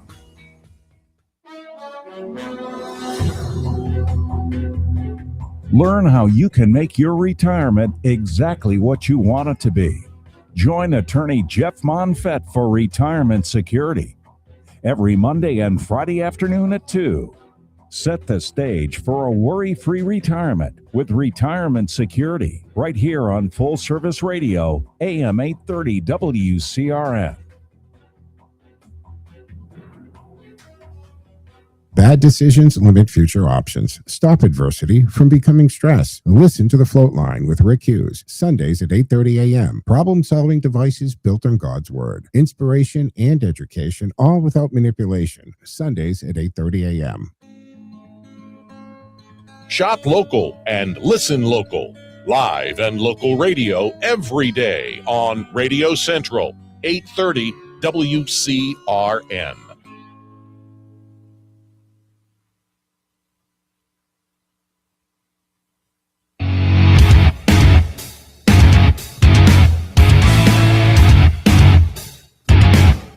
All right, folks. Welcome back here to the second half of the second hour on the Sunday edition of the Joe Mangiacotti Show here on AM 830 WCRN. Of course, you know the number to join the conversation, 508-871-7000, 508-871-7000.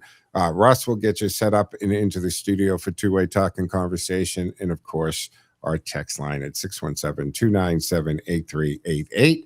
617-297-8388, and that appears on the screen here in the studio in real time, and then we can try to work it into the conversation. And you know, to Jerry's point, and it's not just some of these mainstream media people that are just in that bubble and so naive. And you know, Scott Bassett, he does a great job. Marco Rubio, right? That whole thing where that very young congresswoman, I think she thought, you know, whatever her staff wrote up with the shoes But here's the thing. She starts making comments about his shoes, and his shoes were too big. Because if you remember the whole thing, Trump was sitting with Pete Hegseth and Marco Rubio. You look down at the shoes, and he's like, oh, God, guys, your shoes are horrible, right? Members of my cabinet can't be having these shoes. And he orders them each a couple pair of shoes right there. And so the Congresswoman, Democrat, like so many on the far left who have gone to blue sky, right? Elon bought X, or bought Twitter, made it X. And so they all vacated. They all ran over to blue sky. I've never been on it, but this is where they are. But the problem is, guys, they're in this echo chamber of each other, this bubble on blue sky. So here's this Congresswoman who's thinking, I don't know what she's thinking. Is this clever, witty? She's going to really get Marco Rubio because the shoes, and they're on blue sky going, oh, Trump bought him shoes and the shoes were too big. And she goes in on this, and Rubio's like, what are you talking about? She says, but your shoes look fantastic. And he's like, how do you even know that? Are you kidding me? Is this an oversight, Senate oversight committee or circus? What the hell is going on? They don't want to talk about the real issues. To Jerry's point with the CNN interview, no, she's going to ignore all the data that says, hey, things are going pretty well, and she's going to concentrate on the gas. Why is the gas? Well, because when it did go higher, right? I mean, they were paying what, $7 and change out in California. They're always a couple of dollars higher because of the way they are set up with taxes. But here's the thing, right? When you're talking to somebody who has no clue about the economy, but they're drilling somebody like a Scott Bassett about this, and she keeps talking to him. We're going to talk about this Congresswoman, Judy Cho, right? She's talking about the IRS and the audit and everything. And Scott Bassett's not in charge of the IRS, nor is he the Attorney General. It's as if she doesn't understand the roles of the parts of government. And there are moments in Congress when that curtain slips, right? The script breaks. The American people get a clean look at what is really going on. In this Judy Chu exchange with Treasury Secretary Scott Bassett, it's one of those moments. It was the House and Ways Committee meeting. Cho tried to grill him over President Trump, right? The Iran conflict, the financial pressure on American families. Other than gas is a little high, I don't know if there's a lot of financial pressures that have to do with the Iran war. She had the whole production ready, right? She really thought she was going to get this guy. The accusation, the indignation, the staffer holding up a sign behind her, because in modern Washington, if you do not have a poster board, are you even pretending to govern?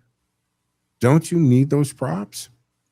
So Chu asked Bassett whether she agreed with President Trump that he does not care about Americans' financial situations, which is ludicrous on its face, but okay. And let's be honest, this is not oversight. This is theater. It's performative. It's not a serious question. It's a campaign dressed up as a congressional hearing. And then Bassett turned the whole thing around with one simple question. Who was president during World War I? It shouldn't be a difficult question, especially sitting in a hearing room in Washington, D.C. And this is a conversation between a cabinet secretary and a sitting member of Congress. Who was the president during World War I? And Congresswoman Judy Chu, who was standing there lecturing Treasury Secretary about war and economics and presidential leadership and the American taxpayer, did not know. Now, of course, the answer is Woodrow Wilson, Massachusetts guy, right? Not obscure. I mean, yeah, maybe some people would have a hard time with some of the non-memorable presidents. Certainly presidents who weren't sitting presidents during time of a world war, say, right? So not exactly an obscure administration, not exactly a deep-cut final Jeopardy question are we dealing with here. It's a basic American history question. This is high school civics. And this is the kind of thing we used to expect people in Congress to know before they started lecturing us. But that is the problem in DC today. Too many politicians are prepared for the performance, not the subject. They are prepared for the clip. They need that TikTok viral clip, right? They're not prepared for the facts. They are prepared to accuse, not to understand, certainly not to have a conversation. Chu came in swinging with a talking point and got knocked over by a history question. And here is the serious point under all of this errors of comedy here. History matters. And when members of Congress talk about war, and national debt, inflation, and taxation, and presidential authority, and the financial sacrifices of American families, they should have at least a working knowledge of the past. Don't you agree? World War I was not trivia. It was one of the defining events of the 20th century. It reshaped global power, certainly American foreign policy, the presidency, the economy, and the role of the U.S. in the world. And if you are going to use war as a political weapon in a hearing, you should probably know who was president during one of the most consequential wars in modern history. But Democrats have become very comfortable substituting outrage for knowledge, right? They don't need history. They have hashtags, right? They don't need economics. They have slogans. And they don't need facts. They have staffers with signs. Might even have a chat, a graph or a chart too. Right? And then, every now and then, someone will ask a basic question, and the whole set collapses. This is why Americans are so frustrated.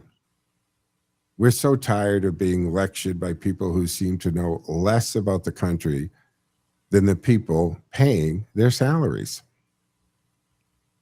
So the next time Judy Chu wants to stage this dramatic hearing moment, maybe the staffer, she'll hold up a different sign. One that says Woodrow Wilson. That would make the point. Unbelievable. But this is what we're dealing with, right? This is what we're dealing with.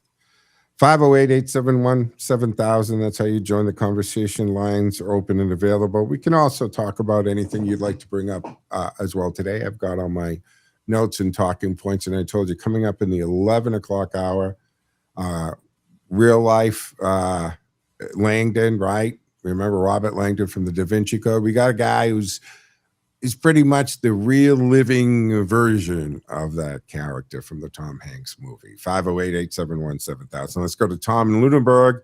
Hey, Tom, what say you? Hey, good morning. Good morning. Hey, you were talking about saving oil and all this. You know what they used to do years ago? The governor would get on TV, tell the people, you want to lower gas prices? Stop driving.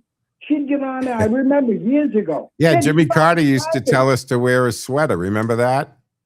Oh, but these people are brainless. I've seen friends of mine with a full-ton pickup trucks go down, they'll drive 2 miles to get one pack of cigarettes, come back constantly. Or they go to the package store, get a six-pack of beer with a pickup truck. You know how much gas you multiply that by all instances like that? You're wasting a hell of a lot of gas. The governor, right, years ago would say, go shuttles. There's a group they should nail. School teachers. You go in the parking lot and count how many school teachers' cars. You're talking maybe 100, 200 in a school. If they had a shuttle bus, pick them up in the morning, drop them up, You'd save a lot of gas. Hello? Yeah, but I Oh, think I you're didn't know being if I was wrong. facetious, right? No, this is the truth. They should do. They used to have shuttles. Companies, when I worked for high tech, they Oh, could okay. do this. Yeah, with the private And sector. you Look, made it. look, a lot of these private sector places. I mean, look, we saw the whole tech industry, right? I mean, what did we find out when Elon Musk did buy Twitter? He went in there, and what's one of the things? I mean, he cut the staff big time, like 80%. I mean, it was silly. And people say, "How can you do that?" And he said, "Well, it's still running perfectly, right? Maybe even better." But these places, and again, that's private industry. There's a big difference, Tom, when we talk about taxpayer stuff, government stuff, and then private industry. But if they want to put meditation centers in their corporate offices, if they want to have green campuses, that's all up to them, and that's on their dime. And that's fine. You know what? I if I ever worked a corporate job, I probably would like it. I don't know if I'd like to have a shuttle pick me up. I kind of like to have my independence of my own vehicle. I'm not a big public transportation guy. I never have been, even when I lived in the city. But that's all up to individual choices. No, but that's what's causing all the problems. That's what's causing high gas prices, and they're not smart enough to see it. No. Tom, let's back up here. Are you saying what's causing the high gas prices are people aren't carpooling enough? No, they're driving too much useless. They're driving, I can drive, so craziness. They're not driving for a purpose. Do you understand? Like you're going to work. Tom, let's get something. America, let's talk about America. America, we are an automobile nation. I grew up, right, and back in the days when I was a kid, going for a ride was normal, right? Dad would say, everybody in the car, we're going for a ride. Where are we going? Nowhere. Maybe we're going to just stop and get ice cream, or we're just going to take a ride through the country, or we're going to go somewhere and watch a waterfall. In other words, we have been a nation of vehicles and traveling and independence ever since the car came on the scene, right? And I don't think that should change. I don't want it to change. Now, don't get me wrong. I think it's horrible. I think it's horrible that we've lost the train industry to the way we did, because I like train travel. I've taken the train to DC. I've taken the train to New York. I like train travel, and I think it's a mode of transportation and a mode of art that we've lost. Now, we lost it because, Detroit wanted to sell buses in the 60s, in the 50s and 60s, GMC, and they wanted to do away with trains so they could sell more buses. That being said, I would never give up my car. Just because I like train travel doesn't mean that I'm going to do it. We're a country that has always driven, Tom, and it's not a waste. First of all, I think we've established we have more oil than we need, right? We can produce all the oil we need to drive our cars. Plus, I think eventually we're going to start other things. I don't think electric, I've always said this, electric isn't the answer to the cars and transportation. I think hydrogen is, right? When you start separating the hydrogen from water in the oxygen, we have cars that are running on hydrogen. Sweden has it. I think that's a future, Tom. Yeah, Eddie, you're missing the point. You missed the whole point. You roll right over it. Yeah, your point. Let me get it straight. You're saying that we're driving too much. Listen to this. Back then, they were paying 49 cents a gallon. So it was Tom. nothing. So my question is to you: what is enough? What is too much? And who the hell decides that I'm driving too much? You? Are you going to decide if I drive too much? Yes. When you're taking gasoline from somebody else and they're paying $4.50 a gallon. When you were paying 49 cents a gallon, you could pre-ride, but not at $4.50 when it's taking a big chunk of your income to go into gasoline. But there's a way of bringing it down, and nobody's doing it. Again, Tom, the problem isn't we don't have a problem with lack of gasoline. We have all the gasoline we want in the world. But you can't decide that. We are a country we're an automobile nation, right? And we love our cars. I collect cars. I have a car collection. I mean, I love cars. I love older cars. It's a hobby of mine. There are people out there who show the cars and they do the drive-ins. You got people who go cross country trips. Are you saying that we shouldn't be allowed to drive unless we're driving to work, and then we need to use a shuttle to get to work? You're missing the point again. No, you keep repeating the point, but I think it's an asinine point. You keep saying we're driving too much. If it was so bad, why did the government demand it? Back in 1940 during the war, they came up with ration books on gasoline. Well, wait a minute, Tom. You can't apply the circumstances of a world war to everyday life. Of course, gas was rationed. So was milk and bread and eggs. And guess what? Not only that, they were confiscating gold, and we were collecting scraps, right? The kids used to walk through the streets with the wagons, collecting metal and steel so they could make tanks and ships. But that was a world war, Tom. You can't make those rules. You can't apply those rules. Of course, we had rationing in a world war. But when the war was over, the economy boomed. And you know what else boomed? Detroit. Do you know how many cars started rolling off? And first of all, let's even back up. We were making cars before we entered World War II. In 1939, we were pulled out of the Depression because of a world war we weren't in yet, but manufacturing in this country started to gear up, pulled us out of the Great Depression, which we had been in for 10 years. And then we turned around. And when Japan attacked Pearl Harbor, and the Admiral said, "We have woken a sleeping giant," you know what he meant by that? There's about 4 layers to that. Okay, one is, and it wasn't just the American military. That's not what he was talking about. It was part of it. But he was talking about, the fact that there's a rifle behind every blade of grass. And then he was talking about the fact that, you have this massive 3,000-mile continent. Unlike Japan, that was an island that had to import everything. Oil, energy, everything, steel. They didn't have any of this. And at that point, the United States of America was producing over 60% of the steel in the world. He was talking about the fact that when America changes its, from shops and shopkeepers and doctors and lawyers and farmers to a war mode, that we are going to outproduce every nation on the planet. And that's exactly what we did. What that admiral was talking about and what he had to explain to the high command and the imperial command in Japan was, when America turns Detroit on, we're in trouble, because we have to get by mountains and deserts and vast amounts of land to get to DC. And unlike Japan, if Tokyo is captured, they surrender. You capture Washington, we move our government to Detroit. You get Detroit, we move it to Denver. You get Denver, we're going to move it to another. That's what he was talking about. And what did Detroit do?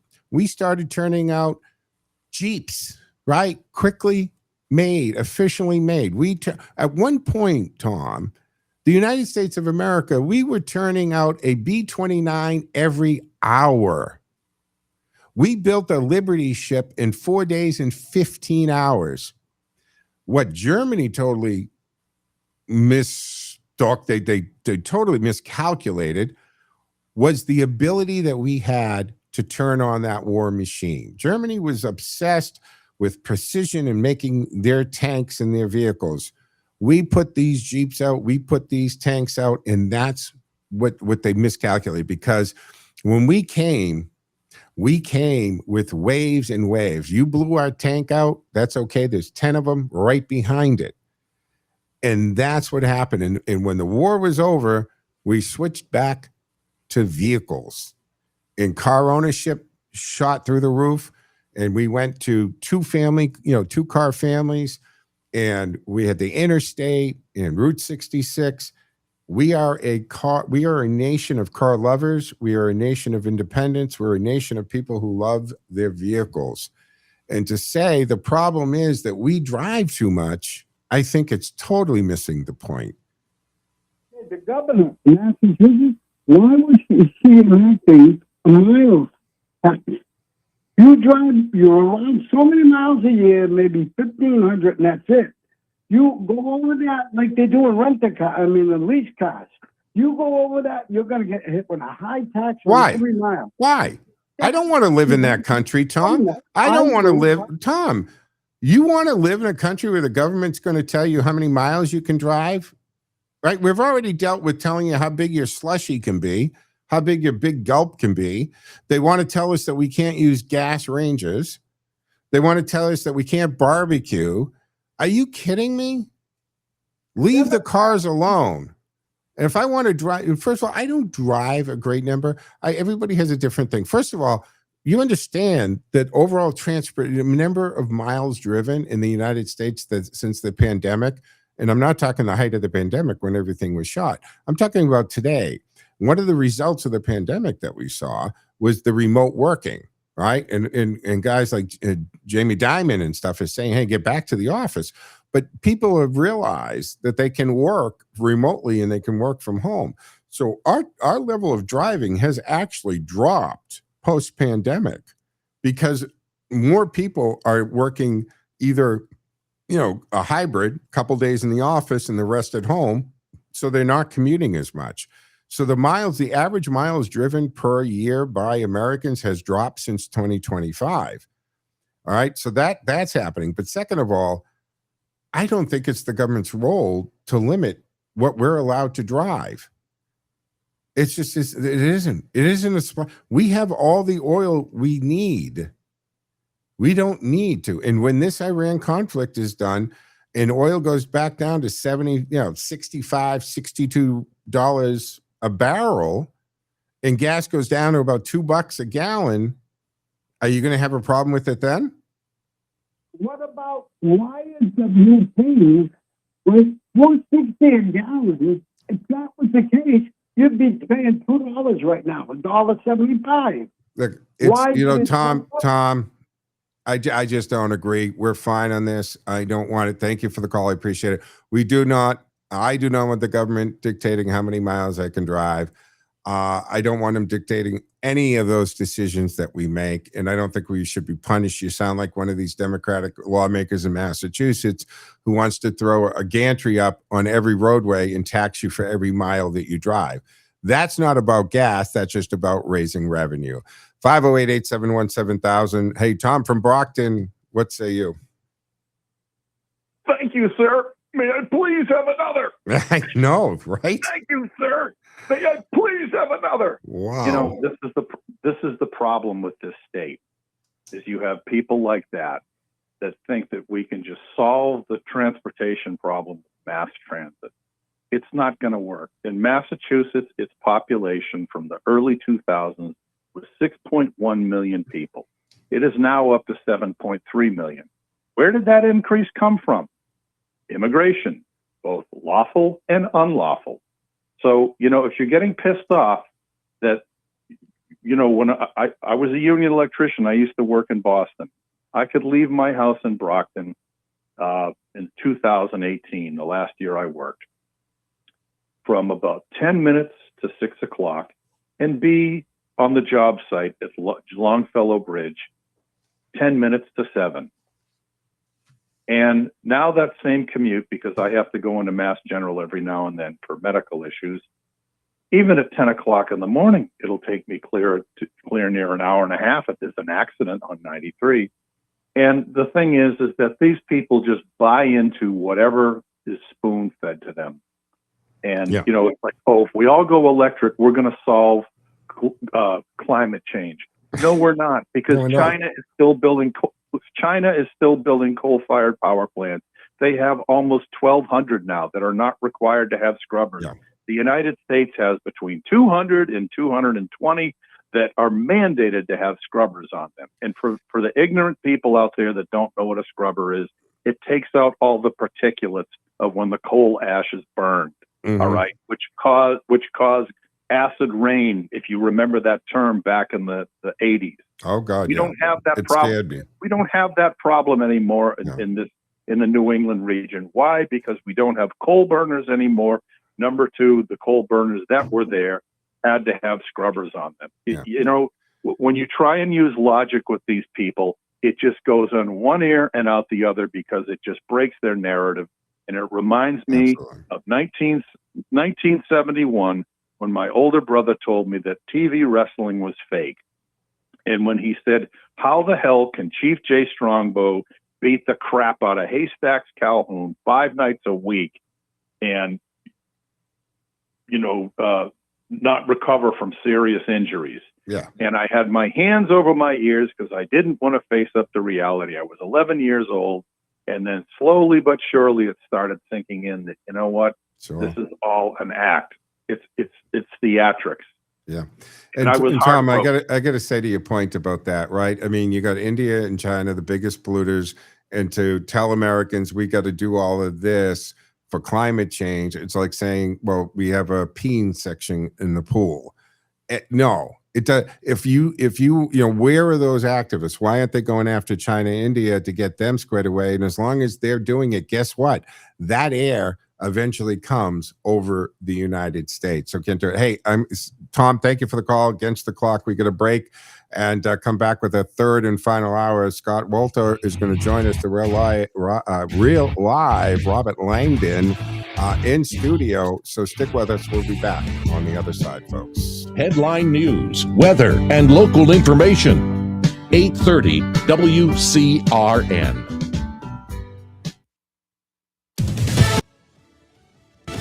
News, I'm Pam Puso. Testing the ceasefire. The U.S. and Iran have traded fire this weekend in the absence of an agreement to end the conflict. Hey, Scott. Yeah. There you are. Sorry about that. I mean, we're still streaming live, but what's going out over the radio station is the commercial right now. Okay. So, Cool. so I just want to make sure your camera looks good. Your microphone. Are you using earbuds or speaker? I'm just using the speaker. Can you hear me okay? I can hear you okay. Yeah. Sometimes good. it's just a little echoey, but we're good. So what we'll do is we got a 2-minute break. We'll come in. I'll do the reset up and then we'll join it again. Okay. The levels Well, are we've good? got some cool things to talk about. It's a crazy day here, so I'll fill you in. I'm looking forward to it. I've been looking forward to this for a while. And you got good. You just froze for a second. Are you plugged in or do you have Wi-Fi? I have Wi-Fi, but Are I you- just are you got near the brand router? new service, so Okay. Hopefully that won't be a problem. If the router's fairly close, we should be good. okay. All right. Let's. You'll hear it. You'll see it. Here we go. Sounds good. On future auto repairs. Call now to find out how you can pay almost nothing for covered auto repairs. Yes, you heard that correctly. Pay almost nothing for covered auto repairs. An open phone line has been established for all drivers to call for a free quick quote. Call 800-478-6430 now. Drivers who are covered will not have to pay for covered repairs again. This protection plan is at an all-time low. Additionally, drivers who activate this vehicle protection today will also receive free roadside assistance, free towing, and car rental options at no additional cost. Call us for your free quick quote today. 800-478-6430. That's 800-478-6430. What do you have to lose? Call 800-478-6430. Again, 800-478-6430.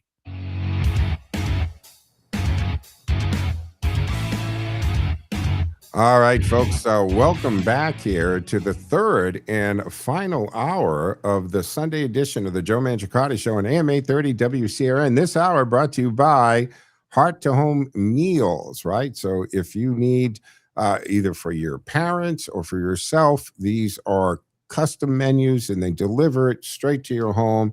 Dedicated driver, great customer service. We'll talk a little bit more about it. Heart to Home Meals. Check them out. You, of course, can join the conversation at 508-871-7000. That's 508-871-7000. That will get you into the studio for two-way talk and conversation. Russ is back at HQ behind the glass flying the board. Our text line is up and running at 617-297-8388, 617-297-8388. And it appears on the screen here in studio in real time, and we work it into the conversation.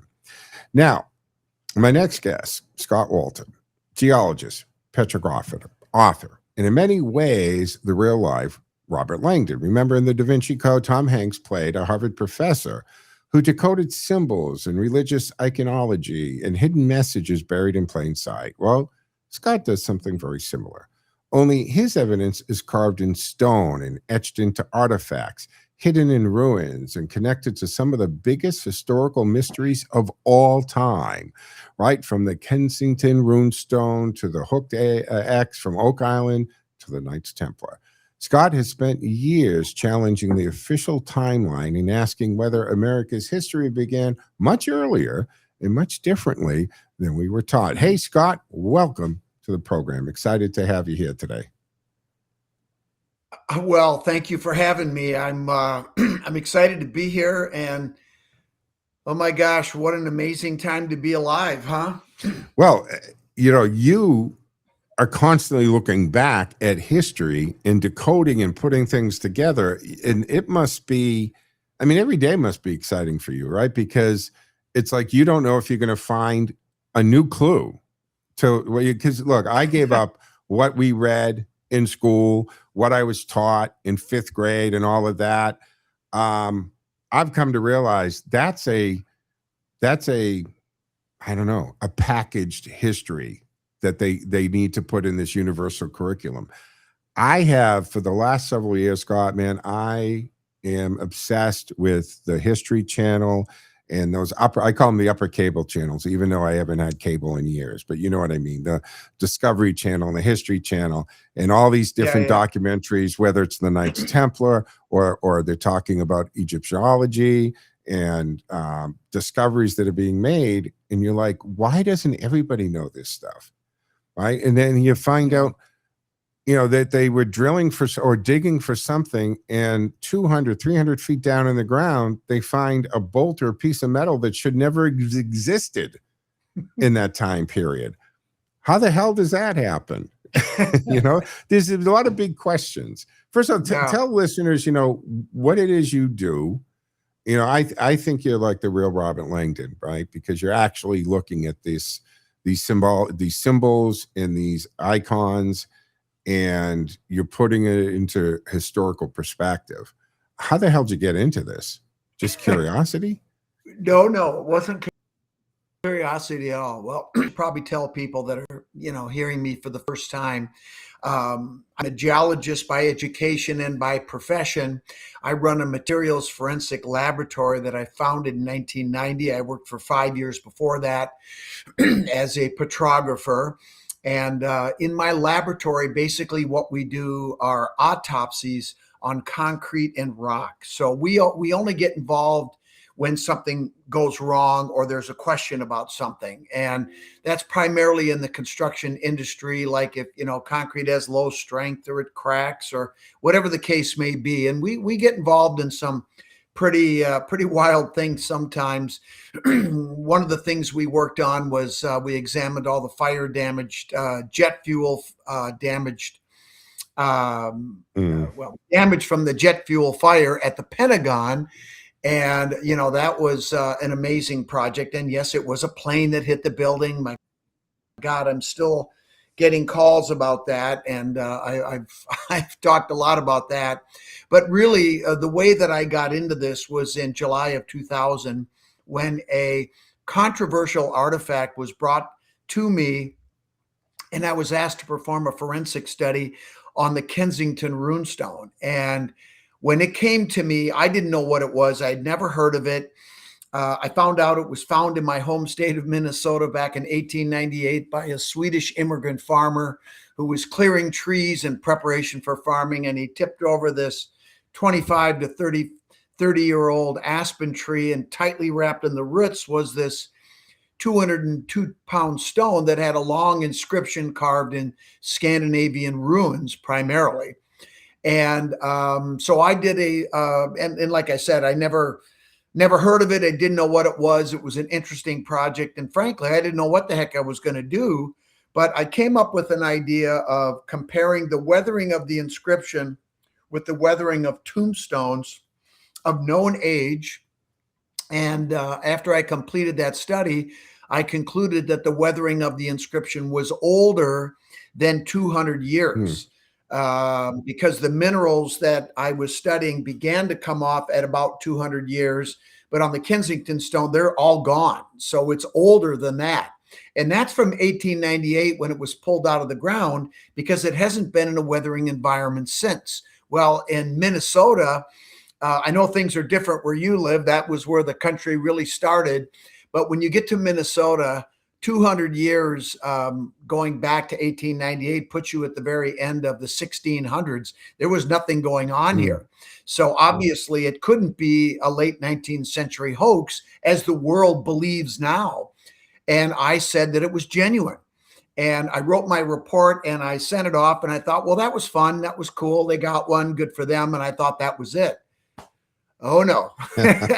That's when the pushback came, and it was hard and it was nasty. And, at first I said, look, I'm not perfect. If I made a mistake, point it out, I'll fix it.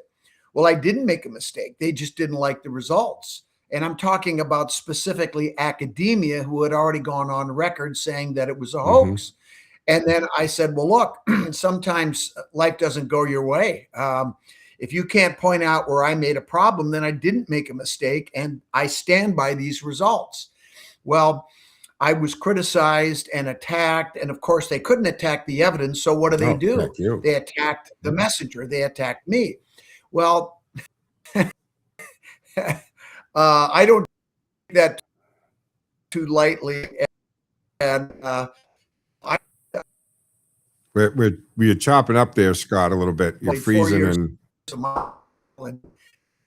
yeah. And I don't. Scott, you were frozen, and but apparently, hear me? I can hear you now. Yeah, you froze for a little bit. All right. Okay, good. Anyway, so I decided that I was going to get to the bottom of this because, in my view or in my world, I trust rocks. I don't trust some people. Yeah, you might say that's concrete evidence. Yeah, exactly. And so I trust the rocks. And if the rock says that it was authentic, what that also means is that everything in that inscription must be consistent with the 14th century because it's dated 1362. And so what I did was I ended up going over to Sweden 5 times between 2003 and 2000. And I found everything that the scholars said didn't exist. So, of course, all that did was piss them off even more. And, from there, I set about to trying to answer the obvious questions. If this is a real artifact, then logic demands that somebody carved it. They came from some place, and they came here to the center of the North American continent for some reason. And I can tell you now, Joe, I can answer all of those questions without any hesitation at all. But the problem is it flies in the face of the historical narrative that you were talking about that we have been fed, which is basically a bunch of BS. Yeah. So thankfully, after 25 years, what's happening is this wall of resistance is starting to crumble. And as we all know, convenient truths, facts, evidence slowly rise to the surface despite being suppressed for a long time. And basically what I say to people is they say, well, what does the Kensington being authentic mean? Well, what that means is that it triggers a series of dominoes to fall. Yeah. And those dominoes go to some inconvenient places for certain powers that be, like the Roman Catholic Church. And one of those places, now let me ask you a question, Joe. Yeah. And if you don't know, don't feel bad. If you do, I'm curious to hear what you think. Have you ever heard of something called the Talpiot tomb? No, can't say I have. Okay, now that's incredible because the Talpiot tomb is one of the most important historical places ever. Okay, if you Google it, what you will find is that in 1980, in southern Jerusalem in the East Talpiot neighborhood. They were blasting the hillside in preparation for putting the foundations in for an apartment building. As they were doing that, they discovered a first century underground tomb. Now, in Jerusalem, this is not unusual. And these were actually tombs that were part of a specific tradition called the Essene, the Nazarites. Yes, you know who I they know, are? yes. And this is starting to sound familiar because I remember a story reading about them finding the tomb in Israel for exactly that. I don't know if it's the exact one, but like you said, I think that's happened many times. It is that tomb. Yeah. Yes. So anyway, in this tomb, they found 10 ossuaries, which are bone boxes, right? The Yeah. Essene had a very unique burial practice. And so in these ossuaries, these bone boxes, they found 10 of them in the tomb, 7 inscribed with names, 6 in Aramaic, 1 in Greek. Names like Yeshua, which is Jesus' real name. Yeshua, son of Joseph. James, son of Joseph, brother of Jesus. Joseph, Matthew, Maria, Judah, son of Jesus. Those are the 6 that were carved in Aramaic. The 7th carved in Greek was Mary Emne the Mara. The Mara is a title of honor, as in Lord, Master, or Queen. Now, there have been about somewhere between 3,000 to 4,000 ossuaries that have been found in Jerusalem over the centuries. To understand, the Essene edition was very specific. And of course, in about 70 AD, when the Romans crushed the Jews in Jerusalem, that burial practice ended. So when they find these tombs, they know they date to the 1st century, and that's it. So 6 of these 3,000 to 4,000 ossuaries that are in the Israeli Antiquities archives have the Mara title on them. 3 are male. This is the 3rd one that's female. Mary Emne is a pet name for only Mary Magdalene, found in the Acts of Philip. So think about this. You've got the burial tomb of Jesus, James, And Jesus' Joseph, son. Maria, Matthew, Judah, and Mary Magdalene. Holy Now, cow, yeah. why doesn't the world know about that? It's been suppressed. Now, there's a lot more to this story. I don't know if you want to get into it, but it ties in with everything that's been going on with me out in the field. Yeah. And what it basically boils down to, Joe, is during the First Crusade, the Knights Templar, they were formed sometime around 1118. The first Grand Master was Hugh de Payens. Now, what a lot of people don't know is that the order really came together in about 1113, when 30 family members from southern Burgundian bloodline families sent 30 family members, including Bernard de Clairvaux and Hugh de Payens, his uncle, to basically join the Cistercians. 2 years later, Bernard founded the first daughter abbey at Clairvaux, hence the name Bernard of Clairvaux. By the time he died 40 years later, well, 38 years later, in 1153, there were over 300 Cistercian abbeys all across Europe, Scandinavia, the British Isles, into the Holy Land, okay? And the Templars are Cistercian. The Cistercians wore white tunics with black mantles. Do you see that right there? Do you see those colors? Yep. The Templars wore the same colors, except they had the red crosses, right? Yeah. Now, you're a brother Mason, right? I am. So those colors mean something to you, don't they? They do.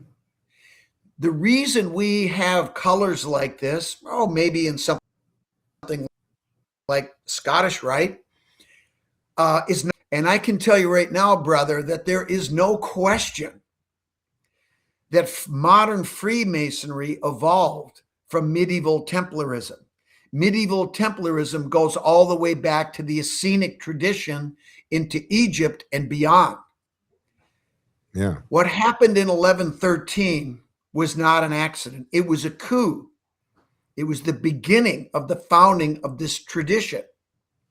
That tradition became immensely wealthy and powerful over the course of not even the next 2 centuries. And eventually they were suppressed in 1307, as you know full well. October 13th of 1307. Let's tell listeners about that, because we get Friday the 13th from that. Right. And this is what happened that day, what the Pope was doing, what the King of France. So if you could run through that, because there are probably listeners who don't know what the hell we're talking about at this moment. Well, I think I'm just going to hit them a little bit harder to begin with before we get to there. Let's go back to 1118 and what the Templars were really doing in Jerusalem at that time.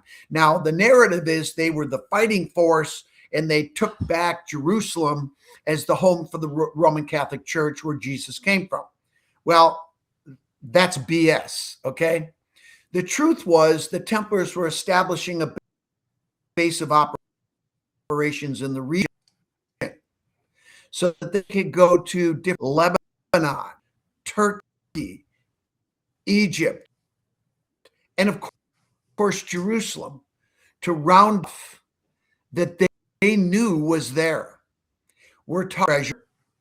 We're talking about artifacts, talking about ancient knowledge, maps, documents, remains of important people. Birth records, all of it. The question is, how did they know about that? Because they are the ideological and biological descendants of that first century tradition and those people. Now, what a lot of people don't know about the Tel Piat tomb is when the archaeologists went in there and recovered those 10 ossuaries, most of the bones were missing.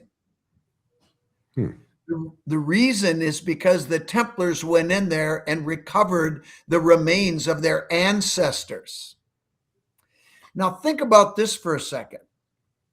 If you've got the mortal remains of somebody like, I don't know, Yeshua, Jesus, son of Joseph, wouldn't that be powerful leverage against an institution like the Roman Catholic Church?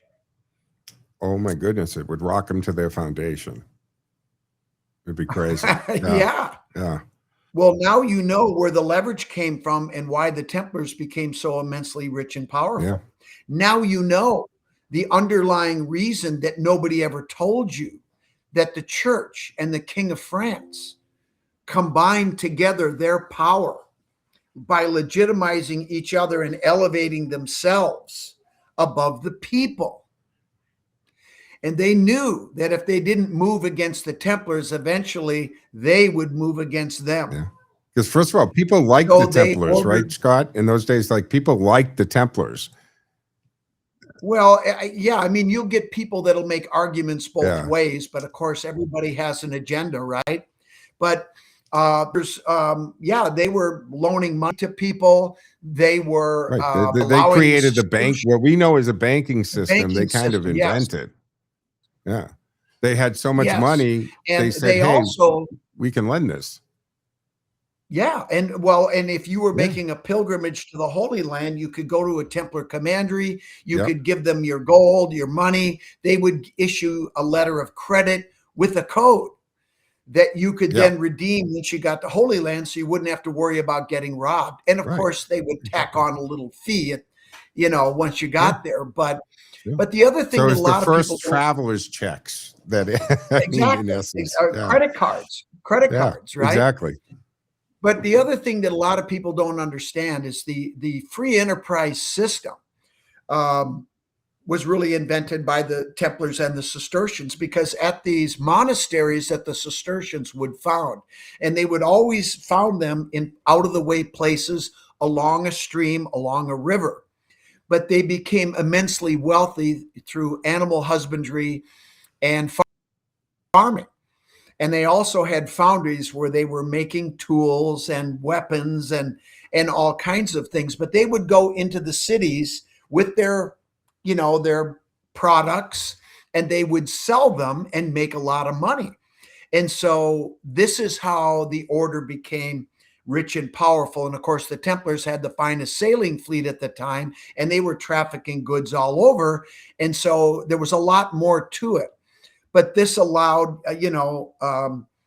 competition, and this brought prices down. So it did help the people.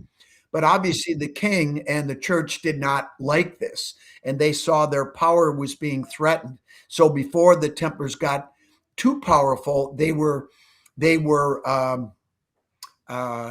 put down on Friday the 13th of 1307. And their headquarters in Paris, France at that time had a treasury. And on that morning, when the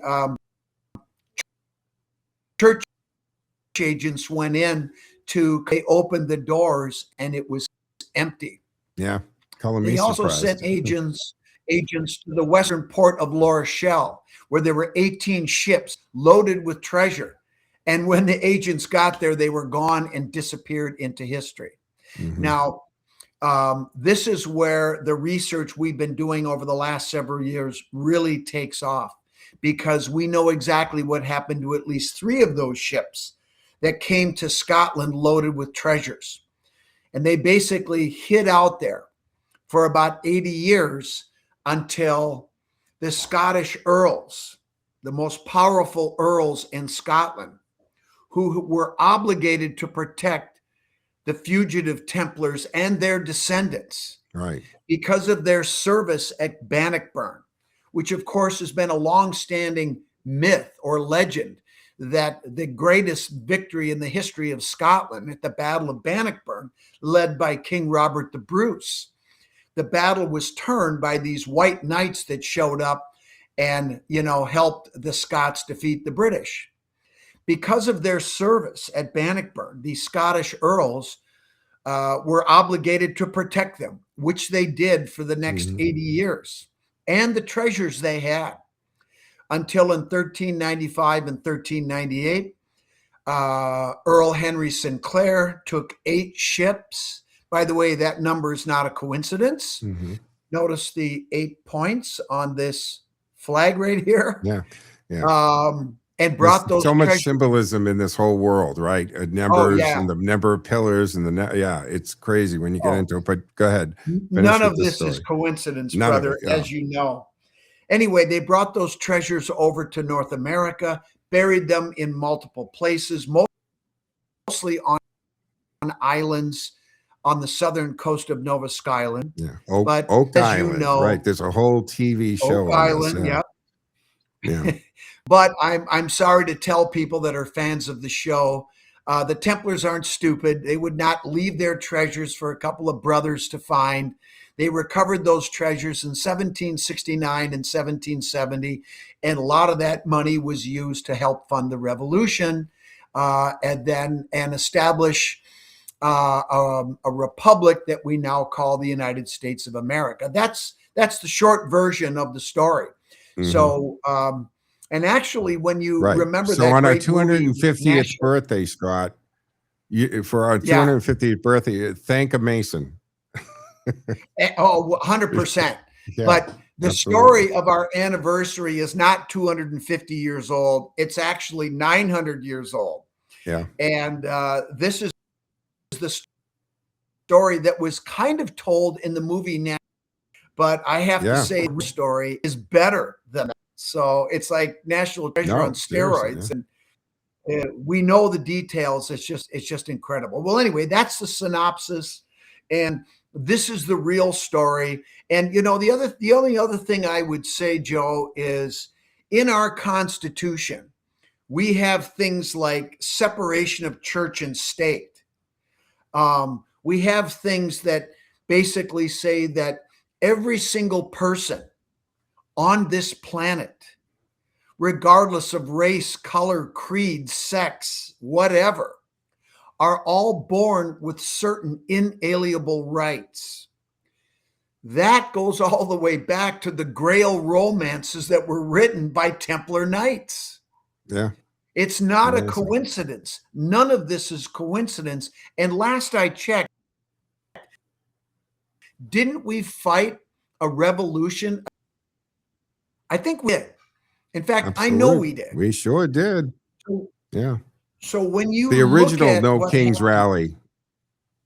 well, I don't want another monarchy. I don't want somebody No. sitting at the top deciding, who lives and who dies and who gets money and who doesn't at the whim of a person who, frankly, I don't trust. No, But exactly. and I'm not necessarily talking about a specific individual. I'm just talking about No, the institution. a concept, Yeah. a concept. Yeah. And that's why our country was founded and has these tenets in its constitution. And make no mistake, brother, and anybody listening, okay? Our country was founded on the tenets of Freemasonry. Yeah. No mistake at all. This is 100% fact. And unfortunately, we have forgotten that. Sure. And to be perfectly honest, you and I, Joe, have not talked about this. There is no collusion here. No. But my job is to educate people on the truth about the history of not just this story, but anything else. And on that note, we have to pause. We have a hard break, Scott. So, guys, we're going to take this quick break. We'll come back on the other side with Scott Walter, and we'll hear more about our true history.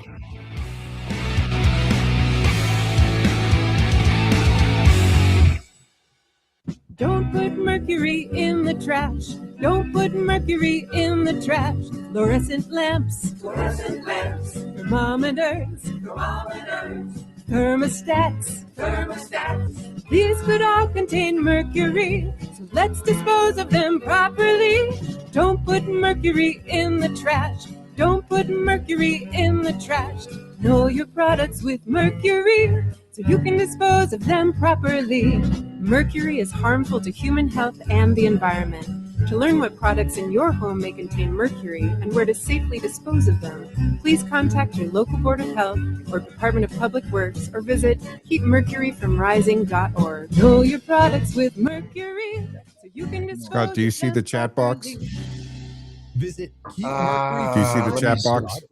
Because No. together, Private No. chat. There. Okay, now I do. brought to you by Win Okay, Waste all right. Innovation. So we can communicate via that. Tom on the line. Tom. We're no, It's we're on we're the lower good. We're, left. Yeah. Star Music. right. All right. So if you need to Does send me somebody something, you want to can ask when a we're live. question? No, those were from before you came on. Where do you want me to go when we come back out of the break?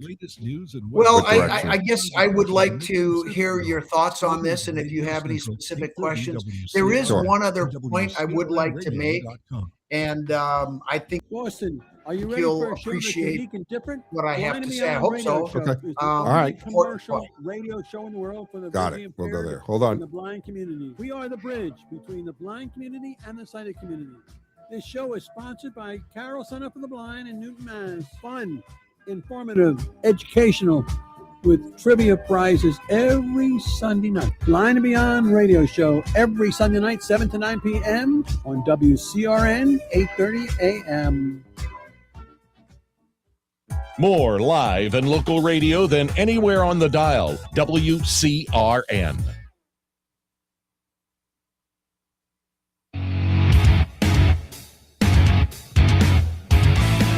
All right, folks, welcome back to the second half of the third hour of the Sunday edition of the Joe Mangiacotti Show here on AM 830 WCRN Radio Central, from the center of the dial, the center of New England, and the center of information, AM 830 WCRN. Reminding you, lines are open and available. You can join the conversation with Scott and myself at 508-871-7000. That's 508-871-7000.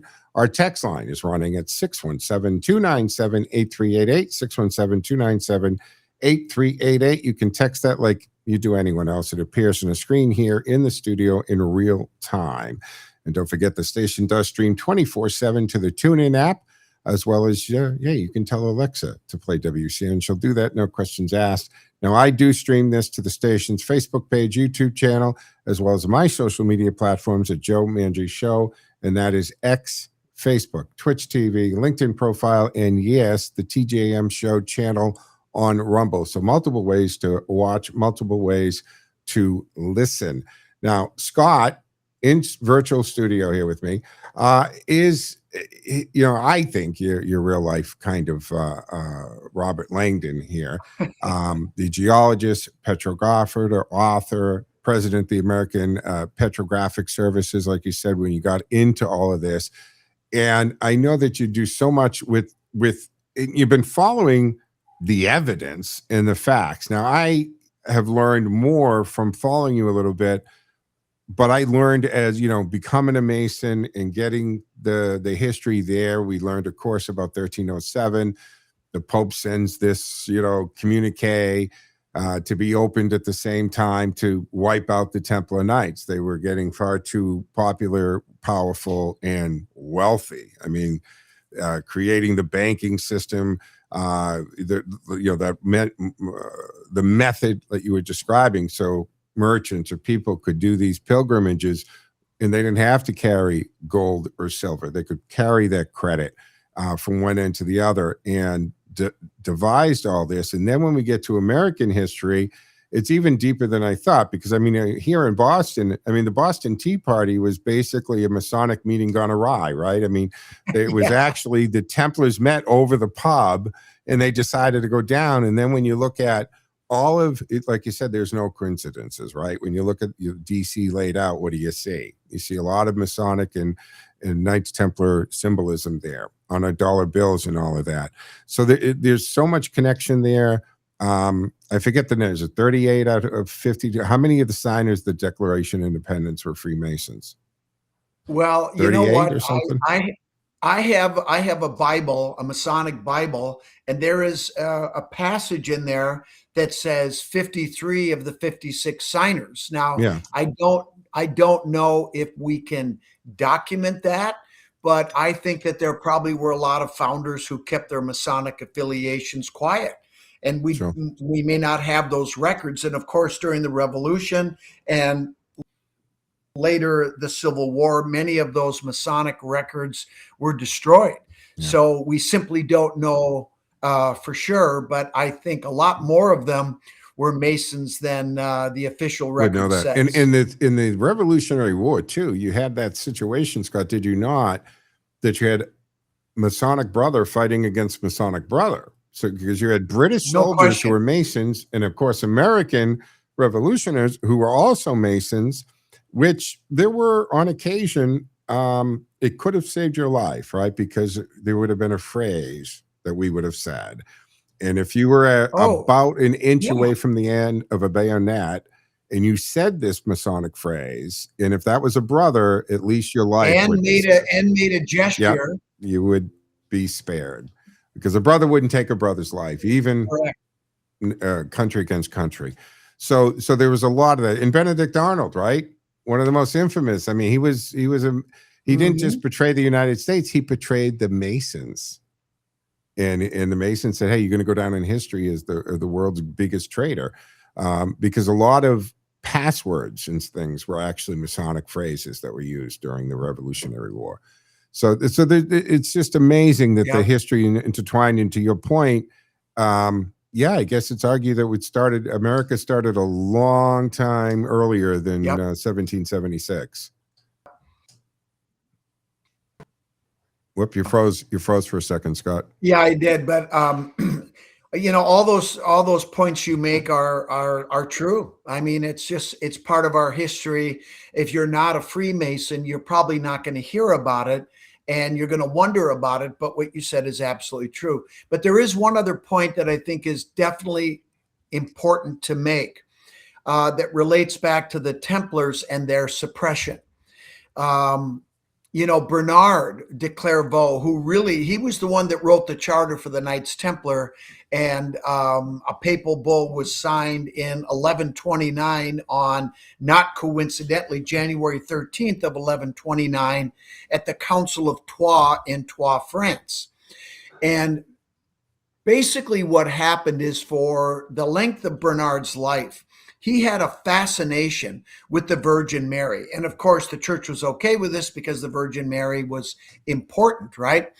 But really, all she was a metaphor for his veneration of the great goddess, the ancient goddess, the great mother, if you will.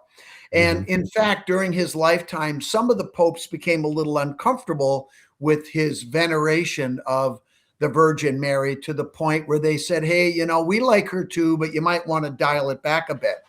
But actually what was going on is the Templars were pretending to be Catholic. And eventually they realized that this is what was going on, that they were not the good Roman Christians. They were actually Gnostic Christians. And this was another reason why they were arrested, tortured, and eventually burned. Now, can you tell the listeners about de Molay? About Jacques de Molay? Oh, Yeah. Sure. Yeah. So Jacques de Molay was the Grand Master of the Knights Templar in 1307 when the suppression happened. And actually, he was lured into Paris to attend a funeral, and he was arrested and imprisoned for 7 years, and he was tortured. And it's interesting story I heard, that when the day came in 1314, when he was to be roasted, not burned at the stake, he was roasted at the stake, so it would be more painful. But they had tortured him so badly by burning his feet that he actually limped in to his being tortured, or I should say roasted, carrying up his toe bones in them. I don't know if you've ever heard that story, but that's a story I've heard. No, I didn't hear that. So one. I knew obviously what they did to him was brutal. Yeah. Yeah, well, and so he's standing there and about to be roasted, and he made a proclamation, and he said within the next 12 months, both the king and the pope would be dead. And they were dead. They both died within 12 months of the death of de Molay. Now, I'm sure that's another coincidence, right? Sure, of course. Yeah, right. Yeah. Well, It's let me loaded just with tell you coincidences. that there are no coincidences. What was that thing about? Just going back to Bernard. Sure. No, go ahead. Go ahead. I was just going to say, well, who is the king that said, will somebody not do something about this meddlesome priest? And the priest was killed that night. In other words, sometimes those predictions manifest because of who said it. Look at when a mafia boss says, "Oh man, that person's a real pain in the ass," someone is going to score some points. Right? That's kind of let Bob.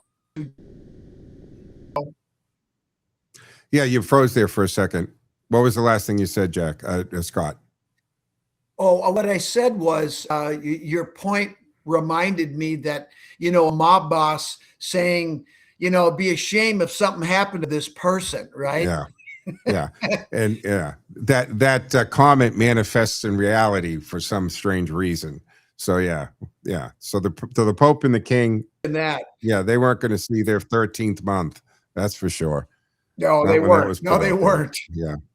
Yeah. Well, the number 13 Absolutely. really is connected to the point that I'm trying to make here. The number 13 is what we call the number of the goddess, the great goddess. And it's tied to something called the Fibonacci sequence, the golden ratio, if you will. And that's where these numbers, sacred numbers that you and I were referring to earlier, are tied to this Fibonacci sequence. And 8 and 13 are two of those numbers. Now, they relate to, the whole idea of the Fibonacci sequence and the golden ratio being the keys to life in the universe. And who are the life givers, right? The feminine, the goddess, women, right? So that is why the number 13 was demonized by the church, right? The bad luck number. And it relates back to the Templars when they were suppressed on October 13th of 1307. Friday the 13th. Remember, I told you guys, right? Friday the 13th. Friday the And that's 13th. why in modern day, there are so many things coming from the Templar nuns and the Masons, like Friday the 13th, even a gavel that a judge uses, right? That goes back to lodge. Yep. There's so many things. Blackballing, right? Where does blackball? Yep. It comes from a Masonic vote of whether someone will become a Mason, right? One Mason could put a black ball. So Right. there's so many things in the lexicon of society that I don't think people realize are connected and traced back to Masons and or Knights Templar. It's quite interesting. Oh, Yeah. absolutely. I mean, you look at things like the Washington Monument, which is a giant obelisk, right? But it's also a plinth. And what a lot of people don't know is that, and this was published in a book my wife wrote with Alan Butler called America, Nation of the Goddess. And I'm plugging it because it's a good book for people to read, to learn about these things that are hidden in plain sight. That relate back to Masonry, to the Templars, to the Right. Egyptians, and actually back as far as the Atlanteans. But the Washington Monument is a giant plinth, and its shadow and hits different places in the National Mall on certain dates and times of the year. And these, again, are not coincidences. And the engineering that went behind it is absolutely brilliant. But this wasn't discovered until Janet and Alan discovered it, going back to like 2013, 2014. But anyway, the point is let's just get back to the goddess for a second. Sure. When those treasures of Scotia were first brought over, the Scots ran into some people when they got here, right? The indigenous people.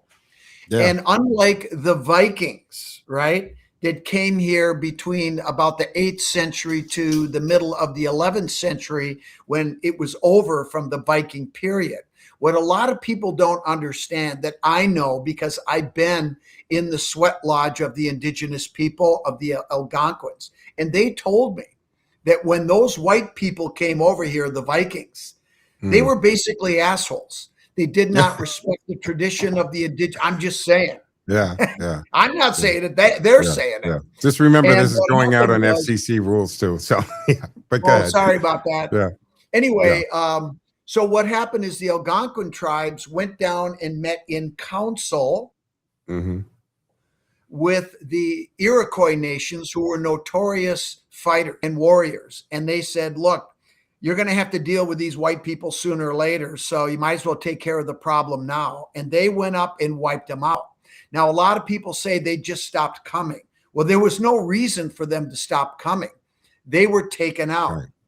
Now, not long after that, literally within a couple decades, the Templars showed up, but they were different. And I'll tell you why they were different.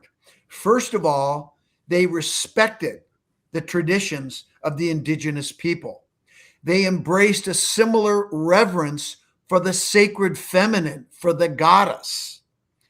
And they bonded through ritual and intermarriage. Now, what a lot of people don't know, and I don't even know if you know this, Joe, but the Native Americans on this continent, and actually around the world, practice Freemasonry just like we do. I did not know that. Okay. You froze again. Sorry, Scott. All right, folks, we're talking with Scott. Well, yeah, I was just going to fill people in because you're frozen. Wait, what I said was I have studied it, and it's incredible, and the parallels are unmistakable. It's actually really interesting the way that they do it, and I think every Freemason should learn about it. But the point is, obviously the Templars are practicing Masonic ritual and passed it on to us, and so this is a way that they bonded. They had mutual respect, and so that allowed them to travel with their brothers all across North and South America. Because I've heard people make the argument about the runestone. Well, how could they have gotten to the center of the continent? Well, I'll tell you what, They were the indigenous escorted. people know how to get around the continent, Yeah, right? they were basically escorted there, right? I mean, they were taken there. Exactly. And here's the thing, when people start asking me about masonry and so forth, I said, it's a great equalizer in the sense that it doesn't matter where you are in the world. A lodge is a lodge is a lodge. A brother is a brother is a brother. And Right. it's once you identify each other and you know that. And I remember my father telling me this before I was raised in his lodge is, you can be dropped anywhere in the planet. And if you can find a brother, you're fine. You'll be taken care of. So to hear this history when it comes to the Native Americans here, indigenous people, bonding over that, it makes all the sense in the world because they weren't invaders. They weren't conquerors. They were brothers. They were and you know what? That's exactly right. And it was interesting because I'm just going to plug my new book right here, Sure. The Greatest Templar Tale Never Told, which basically about 10 years ago, a woman came to me and said, I have the personal journals of Earl Henry Sinclair. And I said, yeah, sure you do. Well, it turns out she did. And what this book is about is she presented 20 books that chronicle 15 generations of two Scottish clans that came over to North America to check on those treasures. And we're talking about 5 generations of the Sinclairs and 10 generations of the Weems. If you look up the Weems in Scotland, they were shipping barons back then, and they are to this very day. And in these journals, we learn about the treasures coming over here, about the island, as I told earlier, 120 remaining descendants of those Knights Templar that fled France and treasures, who stayed in North America, who intermarried with the indigenous people. And what happened was when those treasures were buried there, the indigenous people said, look, gold and silver means nothing to us. But this is obviously important. Our brothers, we guard these treasures for you. And they did that for over 400 years until 46 Freemasons, young Freemasons, and 6 slaves were sent up by George Mason and Benjamin Franklin to recover those treasures. And as I said, the bulk of that money was used to help fund the revolution. But when those 46 men arrived in Nova Scotia, there were natives waiting for them who were the descendants of those natives that met with Earl Henry and all the generations that came over to check on the treasures. The tradition was you were to visit the Western lands to check on the treasures twice in your lifetime, once with your father, once with your son. And of the 15 generations, only 2 were not able to go. But the natives guarded those treasures. And when they met with those 46 men, they called themselves the Brothers of Light. And they took them to the spots. Here. They recovered those treasures and brought them back. It's the most incredible story I've ever read. And it took me 9 years of vetting to finally be ready to present this story as true. Goodness. And I'm telling you, Joe, it's absolutely incredible. And as a Mason, I learned something. I learned a new word. Have you ever heard? No. I never heard of it either. I learned about it in the journals. It means to give a slave their freedom. So, and those 6 slaves, when they came back, all were freed. Now, we have our 250th anniversary coming up, right? Yeah. And as Freemasons, we deserve to pat ourselves a little bit on the back. I'm talking about our Masonic brothers in the past. But while we're doing that, we cannot forget the contributions that were made by the indigenous people and those 6 slaves. So what I would like to see is a coming together of all these people that did this work in the past to help found this amazing country we now call the United States of America. But a republic is a fragile thing. Yep. And we need to stand up.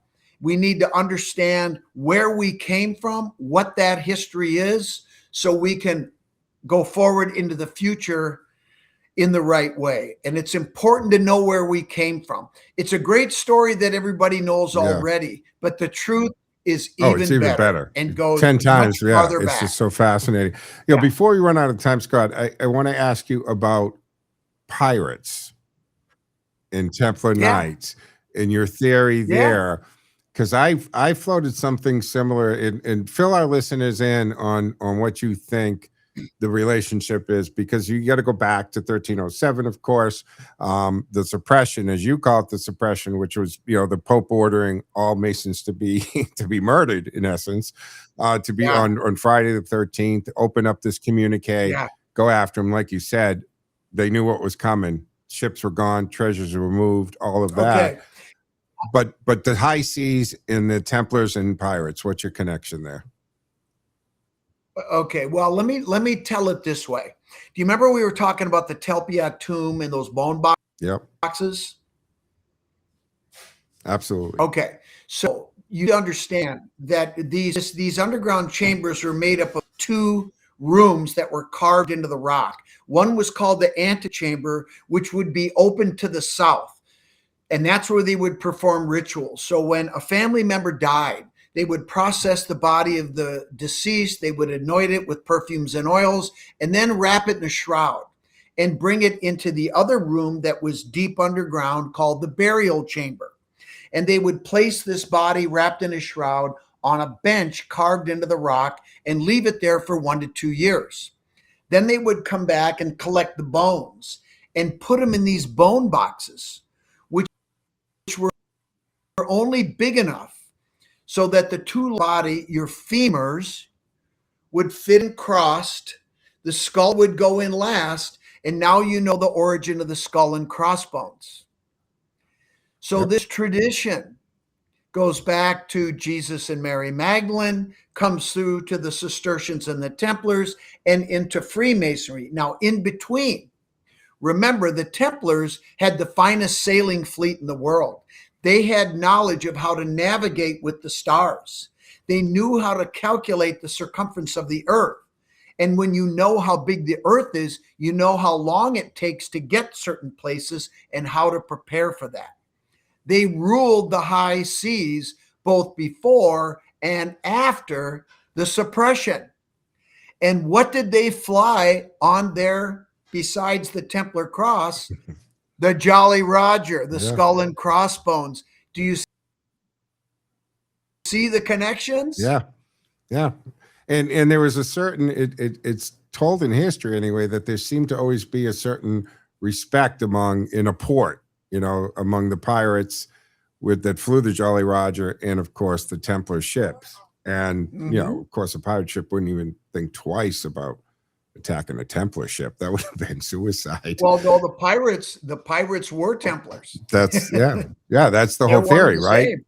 Yeah. Is that they in piracy kind of was the 1600s, maybe height of piracy? Well, yes. Well, 1600s. I mean, you look at I did a show called Pirate Treasure of the Knights Templar, and the Templars or the pirates a lot of times would sail around the southern coast of Africa, and then as you come up on the eastern side, you hit Madagascar, and that was a place that was kind of beyond the reach of the British Navy and the French Navy, and they could hang where they would scuttle their ships when they became worm-ridden and they wouldn't work anymore. But they were also going over to India and the Far East and trading over there and getting products and bringing things from Europe and Africa and America. So it's an interesting story, but it's a continuous thread. The tradition has been involved, and it went from Templars to pirates to Freemasonry It's all connected. It's all connected. Scott, before we run out of time, let's run through, first of all, the latest book you have. Let's plug that. I want to make sure everybody knows the name of it, where they can find it, and your wife, who is also an author with incredible research. So let's roll through that information so that people, if they want to go, they can go check this stuff out. Wonderful. Yeah, wonderful. Okay, well, my new book is called The Greatest Templar Tale Never Told, the Sinclair Weems Journals. And if you want to get a signed copy, you can go to our website, which is scottfwolter.com, one word. And then my wife's book that she wrote with a British author named Alan Butler, who we're going to go visit here in August over in England. He's just a wonderful guy. He's written many books. He's the one that got me started in understanding about Bernard, the Cistercians, and their connections to Freemasonry and Templarism. But their book is called America, Nation of the Goddess. And if you order it on our website, she'll sign the book too. But if you don't want a signed copy, just go to Amazon. And I will tell you that this new book that I wrote has came out on March 1st. We've sold over 10,000 copies. Nice. The reviews have been amazing. I'm telling you, and it's not me. It's Jan, come here and say hi real quick. Just say hi. Just come on over, Janet. He doesn't want to. Jan, come over. Yeah. Of course, you just became grandfather. She's not. Right? You just had a new There you new go. grandchild. Come on, just say hello real quick. It doesn't matter. You look beautiful. She hasn't dolled herself. Oh my up, goodness! Jan. Neither have I. That's why I wear a fedora. Oh, your hair is wet. Just come and say But hi. we're against the hi. You're a goddess, you're Nice beautiful. to meet you. Who cares? We just plugged your book, but we're against the clock, guys. I got to take a hard break. The show's over at noon. Scott, thank you so much. Okay. Very nice to meet you. And please, you're going to come back, right? You'll come back again. Yeah, All yeah, right. absolutely. And here's our granddaughter. There you go. He's been keeping us Headline busy. That's news, why I work weather, so hard. and to get local you. information. All right. Thanks Well, for having me. they're actually going to jump out. WCRN. Let me. I can turn the station down so that audio is going out. So we're still streaming. So anybody who's on my website, on my social media, is actually still seeing this. So I'll let it run. Oh, okay. Very good. Very good. Well, listen, I had to put her on the spot there. I haven't had a shower either. I got to shave and do all that, but I don't Sunday care. morning, I got to tell you that I was getting ready to go to sleep last night, and my fiance is up this weekend, and I said, "Geez," I said, "I got to rethink this Sunday morning show." I said, I used to be able to sleep in and everything, but it is different. Yeah, but it's still fun. But yeah, I am getting ready to, and people can still watch this, launch a long version podcast. This is governed by FCC rules. We're governed by the breaks. We're governed, and you get a break. You know what I'm saying? In the middle of a good thought, and you get a break. I understand. But yeah. I've done this but before. I'm going to launch something called Case Files. I'm leading into my PI background a little bit, and I owned a second generation private detective agency started by my dad. So, you know what, Joe? We actually have some historical figures. Hey, Jan, he's a private investigator. yeah, second generation. And we have, I started doing PI work in high school when I got my driver's license. Yeah, Oh, back in really? the early '80s, I worked for a guy named Shulman out of Sherburne, Mass. And this was long before the internet, right? Al Gore hadn't invented it yet. So my after-school job is they would get what they called warrants, where basically, and you know this, we're of the age, you could use a credit card for months if the clerk didn't check the book, right? So it was one of these things where I would get, this little piece of paper, and it said, go get the credit card from this guy. It's no good. And so I'm 17 driving around, knocking on doors, saying, hey, you got to give me your credit card.